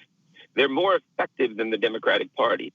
When the Democrats had the opportunity, their last opportunity with Merrick Garland, they, floundered about. They allowed the Republicans to block them. There were a number of reports that Barack Obama was even okay with not having a Supreme Court nominee confirmed before the election because he felt that would be something that would help to get the base out. Wherein the Republican Party looked at it and said, hey, there's an opportunity. We're going to take it. We're all over it. Certainly. Is there hypocrisy? Well, absolutely. I mean, come on. This is Capitol Hill. Let's not be naive, naive and pretend like people are up there for the good of the order. It's about power. And what I see is Trump and the Republicans understand when you have an opportunity, you jump all over it, and you know what I mean, and you get what you can get as quickly as you can get it.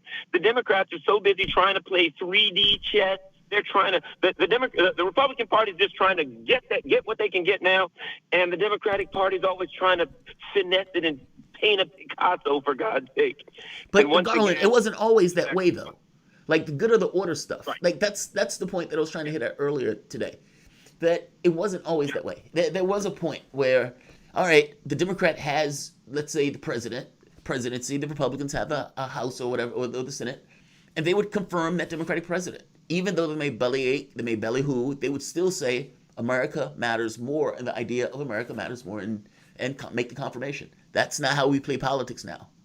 And what that means, though, is that basically even the idea of the country itself matters less than what they need to get from the standpoint of power and the politics that they're playing. And that is a disastrous end to any notion of America, if indeed what I'm saying is right. I agree with you. I think you're 100% correct. That being said, you got to play the game by the rules at the time you're playing the game. If you're playing whatever sport and they change the rules and they say, okay, from now, you're playing basketball and they say, okay, from now on, no traveling. You can just run up and down the court. Well, you know what? If the other team runs up and down the court, you better play by the same rules or you're going to lose. So, again, I think it's the Democratic Party. It is tactical and strategic errors instead of looking at it saying, you know what, we're going to power our way through this thing. When we get an opportunity, we're taking it. We're all over it. That's the game the Republicans are playing. I agree with you from the perspective of the ethics and the morals and the fairness. All that stuff's out the window, so you got to take what you can get when you get it. And the Democratic Party, once again, they didn't do it when they had the chance, and now they're paying the price for it. Garland, thank you so much for joining us. Great to have you. There's a big history here. We could get into it, but I guess the last one that I would start with, the sort of latest point of demarcation or whatever, where the Democratic Party seriously swung in a different direction, was the 90s. We had a guest on last week who was talking about the fall of the Soviet Union, how that impacted the state of the left during the 90s. Of course, you also had Clinton, who, as far as I can tell, I'm a bit of a young dude, so maybe fill me in if I'm getting some of this stuff wrong, but it seems like he moved away from the sort of standard working class position that the left had held, or should have held at least, for decades, and into a more neoliberal, global-leaning policy with interventionism sort of guided in some sense by humanitarian policies, ideally at least. You had a lot of moralizing without too many morals. That seems to have been the real sharp turn. And maybe it wasn't as sharp as I'm thinking, because again, I don't remember it. I didn't live through it. But from your perspective, where did things change? Not at the earliest, because you could pick a bunch of different points, but what was the sort of last phase that pushed us to where we are now, Garland? I agree with you. See, it was Reagan and Clinton.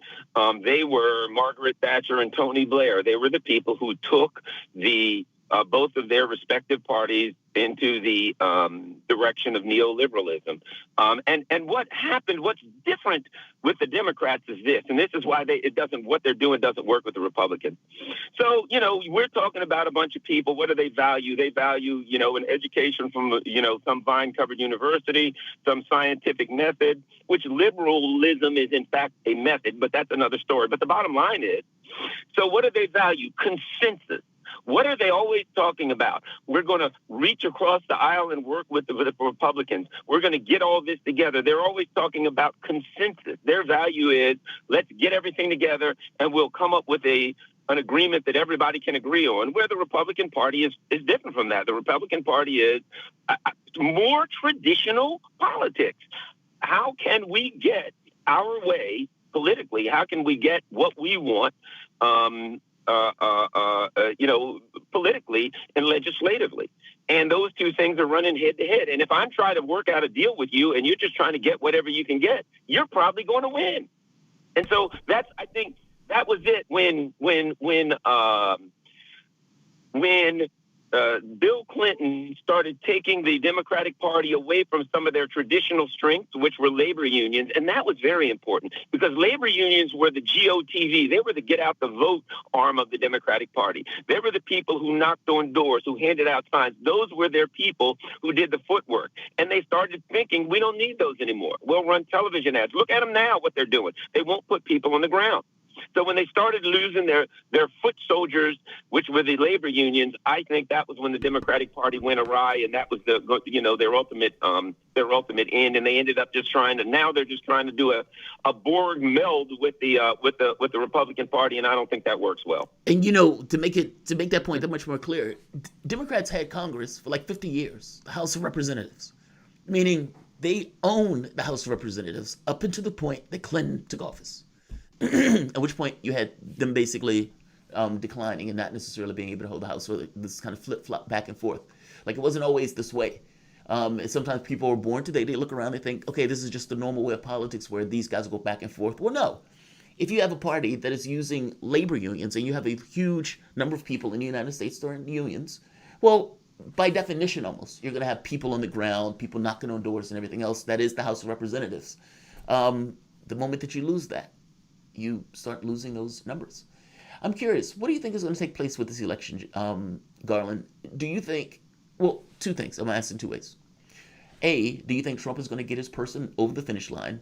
My suspicion is yes. And two, what do you think is going to take place in November at the end of that election night? What happens? Well, you know what? I think we'll have to wait till the end of this week for me to make a prediction as to whether or not he'll get his person over the finish line, because there are some, the Susan Collins and Romney. Right now there are enough Republicans who are balking that to make it difficult. So if some of the more establishment Republicans, if two or three of them balk, he may not be able to do it. Right now, I tell you where I'm looking to make it before I predict an election, and that is, and I think this is critical, the debate. Because, in my opinion, Biden, from what I've seen of Biden, especially the last several months, since his last debate with Bernie, he is really cognitively his cognition has declined, and I think the debate is a place where Joe Biden could crash and burn. I think it's possible that Joe Biden could do so bad in the debates that the Democrats could say, we better consider somebody else at the last minute. Because if this guy goes into the debate and does what we know he can do, which is completely get confused, forget what he was talking about, start stumbling, and if he does that, he ain't on the stage with Bernie. Bernie wouldn't take a bite out of him. Donald Trump will tear him limb from limb. And it's over. If he goes in here and he poops the bed, it's over. So I'm looking at the debates coming up and saying either the Democrats got to find a way to back out of it, to fake an injury as they do in sports, or this guy could this could be it for him in the debates. And I think everybody, if you really think about how poorly Joe Biden has been able to speak lately and to express himself, that ain't going to work on stage when there's nobody but him and Donald Trump. If that happens, game over. Have you ever heard of that after the primary? If somebody's put into a position or they're running for the president, have you ever heard of that? Them changing it after the primary?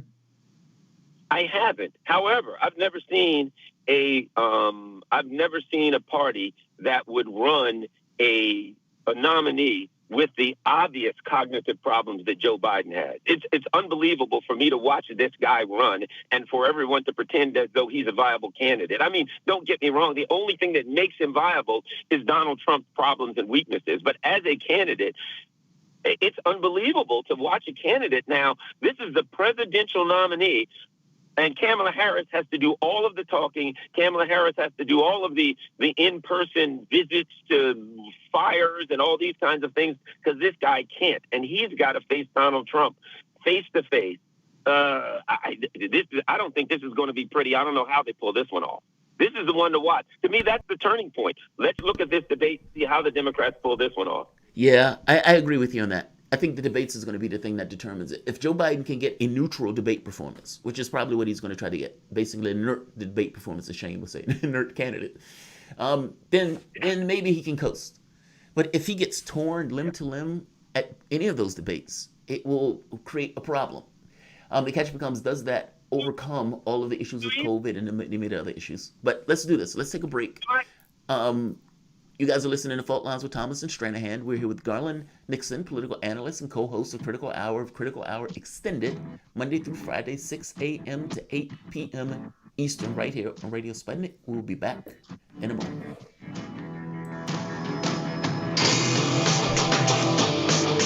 Fault Lines. Stay tuned to Radio Sputnik. Catch all the breaking global, political, and economic news as it happens. Sputnik brings an all-star lineup with expert opinion from some of the biggest names in the news.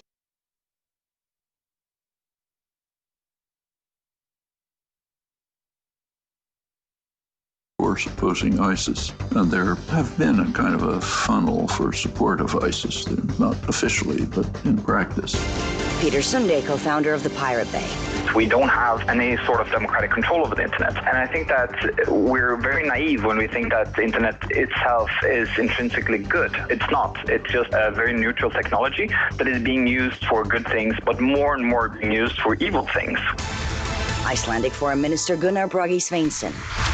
Increased activities in the Keflavik airbase, and that has to do with more activities from the Russian Northern Fleet in the ocean around Iceland, and also, of course, these usual flights of the bombers. Robert F. Kennedy Jr. We're the ones that destroyed the government of Libya.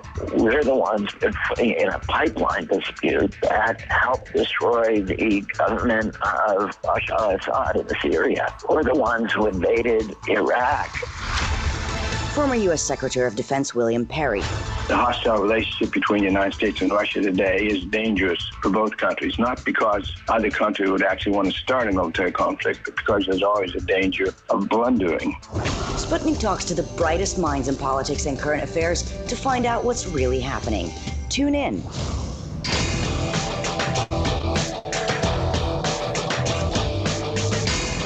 Fault Lines. Welcome back to Fault Lines. My name is Jamarl Thomas. I'm here with my co-host Shane Stranahan.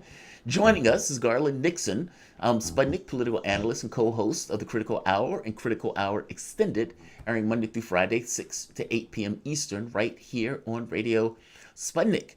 We were talking about basically RBG passing.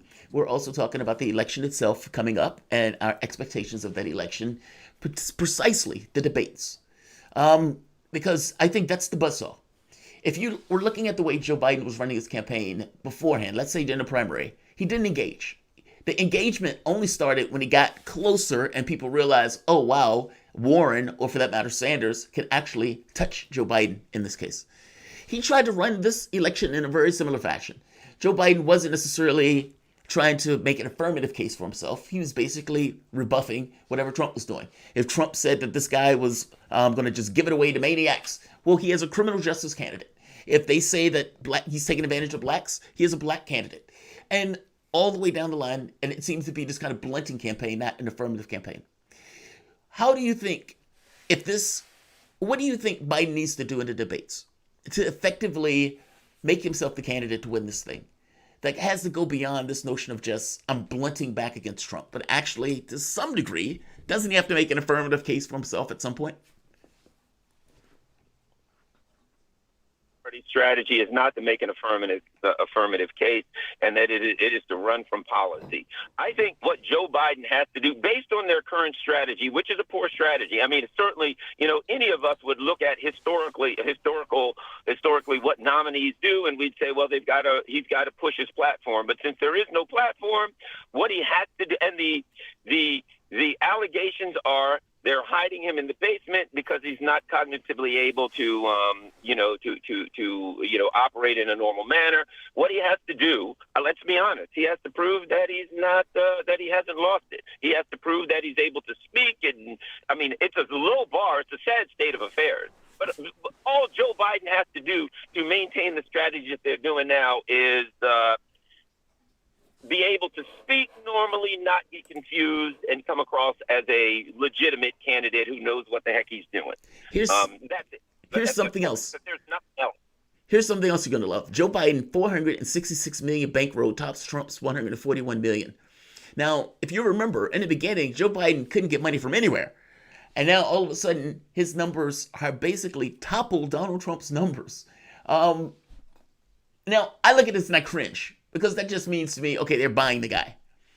And people at this point, I would imagine, have started to look at Trump and have started to wager that Biden is a better pick. In which case, the money for Biden goes up. Does that make sense? Meaning it's like, all right, we think this guy has a better chance of winning, so let's give this guy more money. It's almost a referendum from the standpoint of the rich and the wealthy in this country. But one could make the opposite argument and say people are getting scared. One could argue they're like, things aren't looking good here. Let's put some more money in because, let's not forget Hillary Clinton dramatically outspent Donald Trump and lost. According to the system, all you need is $50,000 worth of Facebook ads, and you can run half of them after the election. You'll win. So, all of that's unnecessary. A few pictures of Donald Trump arm wrestling with Jesus and Satan, I think, could get it according to the system. But, all jokes aside, this is really, what we've come to learn recently, what we've come to see over the last few elections. If you look at what's happened in the primaries, look back at AOC, look at what's happened recently, and that is you can get outspent 10-1 and lose and win. So they're trying their strategy, which is to spend a lot of money, which is to have all kinds of computer models. I don't know about you. I go on YouTube. Every video I watch, I see, what's her name, Stacey Abrams and Chuck Schumer every 35 seconds doing another pledge for money. So apparently their thing is we don't need a good candidate. All we need is lots of advertisements, a good computer model, a good strategy, and the candidate, we can throw anybody in there. And that seems to be their strategy. Whether or not that's going to work, I don't think it is, but it's possible. Well, you need the other guy who can scare the bejesus out of him. Like that, none of that works without that. Like you have nowhere else to go and all that. If you had two parties and they basically were relatively similar in regards to, let's say the Eisenhower age, where you had Eisenhower that basically says anybody who doesn't believe in healthcare, get off the country or something like that. But you don't, without the scary monster, I don't think you get the other part. Like, meaning it is a Trump-like character, or Ted Cruz, or Tom Cotton, is entirely necessary for them to be able to do what they do and operate. Yeah, you're 100% right, and that is, and so basically they don't have anything. And let me add this: the Democratic Party strategy is not an electoral strategy. Their strategy is not a strategy to get elected. It is a political strategy. If you look at what the Democratic, it just so happens that it's going on during an electoral season. But their strategy is move to the right. Their strategy is take the party, shift it to the right, realign it with the establishment Republicans, the Mitt Romneys and the John McCains of the world, right? And get their backers, all three of them. So their strategy, if you look at it, I think it is it's absurd that during during an election season, you wouldn't institute an electoral strategy. You would institute a political strategy to reform and realign your party with a new group, with a new organization, which in and of itself automatically means the people to the left, you're going to push them out. They've already taken that into account. So they're like, hey, we're going to reform our party at the same time we beat Trump. And that's a tall order, my friends. And they may end up not being successful on either one of those things. Well, and Garland, if they're successful, I'm curious, where do you think this goes? How do you think this breaks down just in broad strokes for the DNC? And what do you think comes after that? They're going to have big problems because you've already got people in the party saying most of the party, I mean, think about it. 87% of the party is in favor of Medicare for all. That means the other 13% are running the party. So what happens? After that, you already have people saying, we'll do this and then we'll fight Joe Biden. Well, that's absurd, but they're not getting anywhere. So interestingly, if they happen to let's just say that Joe Biden wins, at that point, what are they going to institute? They're going to institute the strategy that the establishment Republicans and the Democratic establishment wants, which is austerity at home, imperialism abroad.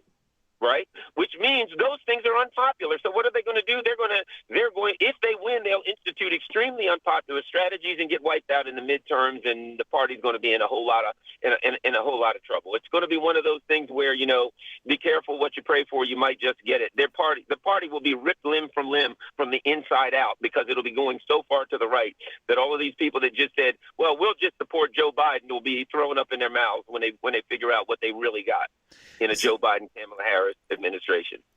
I think of it in a darker way than I think you might be thinking of, Garland.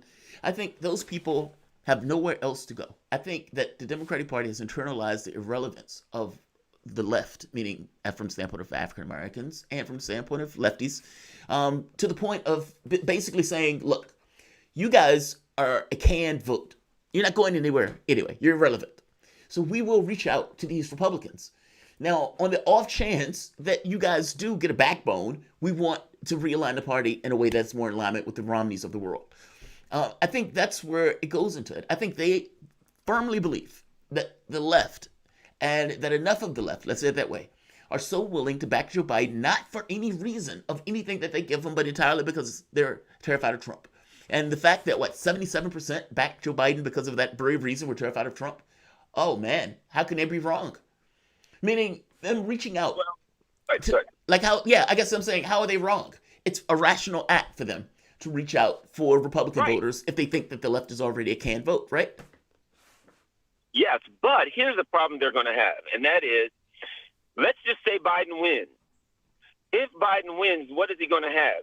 He's going to have a country that's a smoking pile of rubble. The economy is a smoking pile of ashes, and socially, there's all kinds of issues here. So the fact of the matter is, if the Democratic Party wins and they do this realignment, which is the only way they'd win, their realignment with the establishment Republicans, they're going to have to institute policies because they're going to have a really bad situation here. And people are going to be looking at them saying, we expect you to act boldly to address the homelessness, the hunger, all of the things that's going to be sitting right in their laps. And those kind of policies do the opposite. They're going to do they're looking at a Herbert Hoover. We've already heard some of Biden's people saying, well, the coverage is kind of bare. We're not going to have much money. Yeah. Austerity. And Joe Biden has said, I may have to increase the military budget. So we're looking at Biden coming in saying, I'm going to cut money from the people at a time when they're hungry and homeless and give more money to the military industrial complex. So the fact of the matter is, if they win and institute their policies are horrible for America. And it won't just be their realignments and all the technical and administrative things that we're talking about with the party. It'll be that on the ground that we're hungry, homeless people, and what they're doing is going to make it worse. That's what they're going to have to deal with too. They're going to use Trump as a boogeyman. No, go ahead, Shane. I'm sorry. I was just saying they're going to use Trump as a boogeyman going forward. That's what I think is going to happen. I think one other thing I think it's important to state, and that is watching Bernie this time. Now, I got my issues with Bernie, but here's what's interesting. Bernie is saying now publicly there's some issues with Biden's campaign. He's basically saying, Biden, you need to run to the left. You need to be more populist. You need to address. Why is Bernie doing this? Because Bernie knows they're setting him up so that they will once again lose and say, it's all Bernie's fault. So Bernie's like, hey, I'm going to come out publicly now and say, you guys better run to the left. So this time when you lose, I'm going to say, don't blame Bernie. Bernie told you what to do and you wouldn't listen. And I think that's interesting to watch. Bernie's learned a little something, even though he still burns me up because he's too much of a puppet for a horrible, poisonous system. At least that's one wise move, I think, on his, on his part. Garland, do you think we're going to see a sea change at some point in the next couple of decades? The Republicans might represent the left and the Democrats might represent the right. Any possibility of that? Well, no, I don't think there's any possibility of that. But I do think we're going to see a sea change in the next a couple of years as far as the Jamal Bowmans and Cori Bushes. Here's the thing about it. If we don't talk about whether or not they're a Democrat or Republican, here's what you look at. Jamal Bowman was a school teacher. Cori Bush was a nurse. What you're going to see, I think, you're going to see more people in both parties who are more blue-collar, more traditional type employees, workers getting elected as opposed to everybody being a Harvard lawyer. I think you're absolutely right. Garland, thank you so much for joining us. That was the voice of Garland Nixon, host of The Critical Hour and The Critical Hour Extended, airing Monday through Friday from 6 to 8 p.m. Eastern. Thanks, everybody, for listening. We're done today. We'll be back tomorrow at 7 Eastern. You've been listening to the most disruptive show on American radio, Fault Line. Jamarl Thomas and Shane Stranahan. Good day. Guys, I want to thank you as always. I always have to correct my system after it. Yeah, guys, I want to thank you as always. Great show today. I'm always enjoying when Garland comes on. Garland is always energetic, enthusiastic, and damn on point. All right, I'm going to end this. I have a few more shows that I want to get on today, so I want to end this one a little bit earlier. Like, share, subscribe. Hold on, let me make one check. Where is it? Google has changed the system around, and I'm not entirely familiar with everything yet. All right, Trudy, it will be either Biden or Trump. Dump Trump. Fair enough, Trudy. I know we disagree, Trudy. I know. Or as it's an inversion of the process. So true. It is an inversion of the process, literally. I go out. I have my issues. Medicare for all, that's my issue. And maybe I have this other thing, Green New Deal, yes. Social Security, yes. And among all of my issues, there are issues that I say some matter more or less. And I'm willing to accept some over others. And there are red lines that I have. Meaning there are objective points where I say, okay, yeah, no more. If you're talking about building a concentration camp, I don't care that the other guy's talking about building two. I stop. And I realize and recognize that by me fighting the process where this guy says he's building one concentration camp, this other guy says he's building two, and so I'm going to fight like hell for the guy who's building that one concentration camp. Yeah, that's a race to the bottom that I don't necessarily want to engage in. And I also recognize that if it is true that this political party is supposed to represent an interest, and that party loses when it doesn't represent that interest, maybe it should lose if it doesn't represent that interest. Maybe that's how you get a party to pay attention to you, by you having the ability to make them lose. That's what accountability looks like. Our political process is weird because we've inverted that, where we would go out and we would say we're so terrified of the other people that we're not even voting to get things accomplished from a standpoint of a country. Like we have all of these political objectives that we want to make a country, to make this country a better place, off the table. Instead, keep the monster at bay. And you get two parties that can basically run a scam on political constituencies in order to continue to get in office, and yet propagate policies that are not in the interest of the population, but more so in the interest of their funders and their donors in both political parties. Yeah, you propagate the process by giving it energy and by acquiescing to it. And yeah, I call it cowardice because that's exactly what it is. I mean, if you are looking at your politics and saying, I'm so terrified of the monsters that I'm not even going to hold my own people accountable, you incentivize them taking advantage of you. You incentivize your irrelevance. The question really does boil down to setting a demand. and whether or not you believe your political parties will look at that demand and say, I'm going to tank it to what I call the monster, as opposed to acquiescing to parties or policy that the public wants and demands. Now, if you are a Democrat and you hear that question and it chills the soul because you know in your heart that they would tank it to a maniac, because at the end of the day, their values don't align with your own. Nancy Pelosi and her $100 million will be safe with Donald Trump as president. Meaning, it's better for them to tank it to tank it to Trump, as opposed to acquiescing on those issues of policy. And I would imagine that question chills the soul, which is why Dr. Bill Honigman didn't answer that question. He left that question alone and went to something else, because that question hurts. Do you believe that the party that you guys back and put so much energy into would rather tank it to a man they call a maniac, that they're calling the end of the world itself, as opposed to acquiescing to a policy like Medicare for all that gets 88% Democratic support? And if you do believe that they're willing to tank it, what does that mean? Is that a representative government or not? That's my point. It's an inversion of the process. The process is supposed to be for them to come out and get your vote, not you throwing your body in the street in order to vote for a man who is not going to have your interests at heart. There's a difference in those things. Burning or guillotine. The problem is the left that continue to prefer the right argues, God damn it, from good place positions. Oh, right. They aren't hypocrites. God, I'm having a hard time saying this. I'm sorry. They aren't hypocrites. They're sociopaths and liars. I see what you mean. A Republican can honestly, we're fighting for the rich. No contradiction in terms. A Democrat who needs an element of the left likes to scream big tent. It's not an issue of big tent. You have capitalists and you have workers in the same party, and their interests are not in alignment. The capitalist wants to make as much as they possibly can. The workers wants to make as much as they can, and both of these things clash. It's one thing if you had a party that represented the interests of workers. That would be one thing. But in this case, they scream big tent, and they talk about issues like of identity in order to ignore the issues of economics that deal with and maintain the issues of their workers. Fact of the matter is, the issue of economics, however, hurts the other element of the capitalist class that give the Democratic Party a huge amount of money.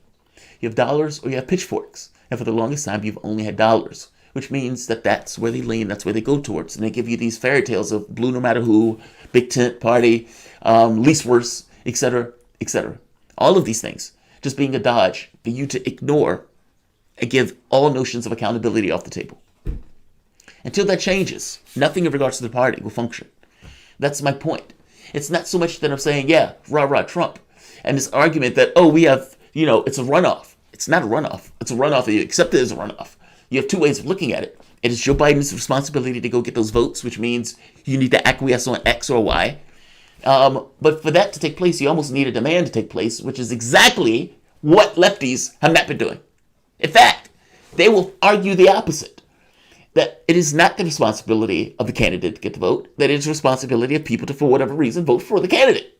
It's astonishing inversion. And that they would accept it. And they've accepted it for the last 40 years. I'm saying that needs to stop. Your country is befallen all sorts of catastrophes right now. And to make an argument that it is not the candidate's job or responsibility to deal with that stuff. It is his job philosophically to deal with those things, ethically, morally, to deal with those things. And to make an argument that some of these lefties are making that the candidate, people are supposed to throw themselves at the candidate, it's nonsense. Utter nonsense. Either you live in a representative government or you don't. And if you don't, accept it and say so. The left is irrelevant in the political process. Blacks are irrelevant in the political process. And for all of the talk that they would tell you it is somehow black power to vote for a Democrat, it's not. It's the opposite. Your political power in this political process is being able to stand out of it and say, I am done.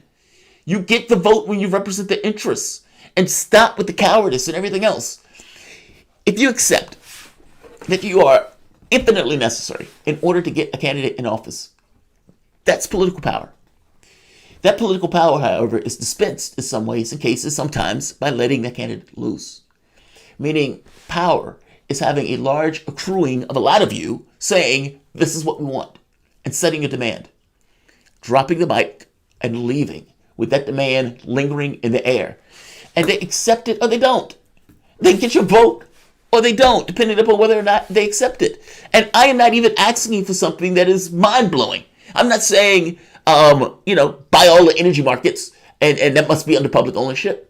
I'm saying that a policy that has 88% support from the standpoint of Democrats and 70% support among the rest of the public. And that is not the tip of the spear in a pandemic. It is an indictment of any notion of representative government. That's my point. And I'm not playing the charade. We're pretending as if you're throwing your vote behind somebody like this is some kind of real democracy or some real representative government. No, done with this. At the end of the day, you need to make a choice as a society.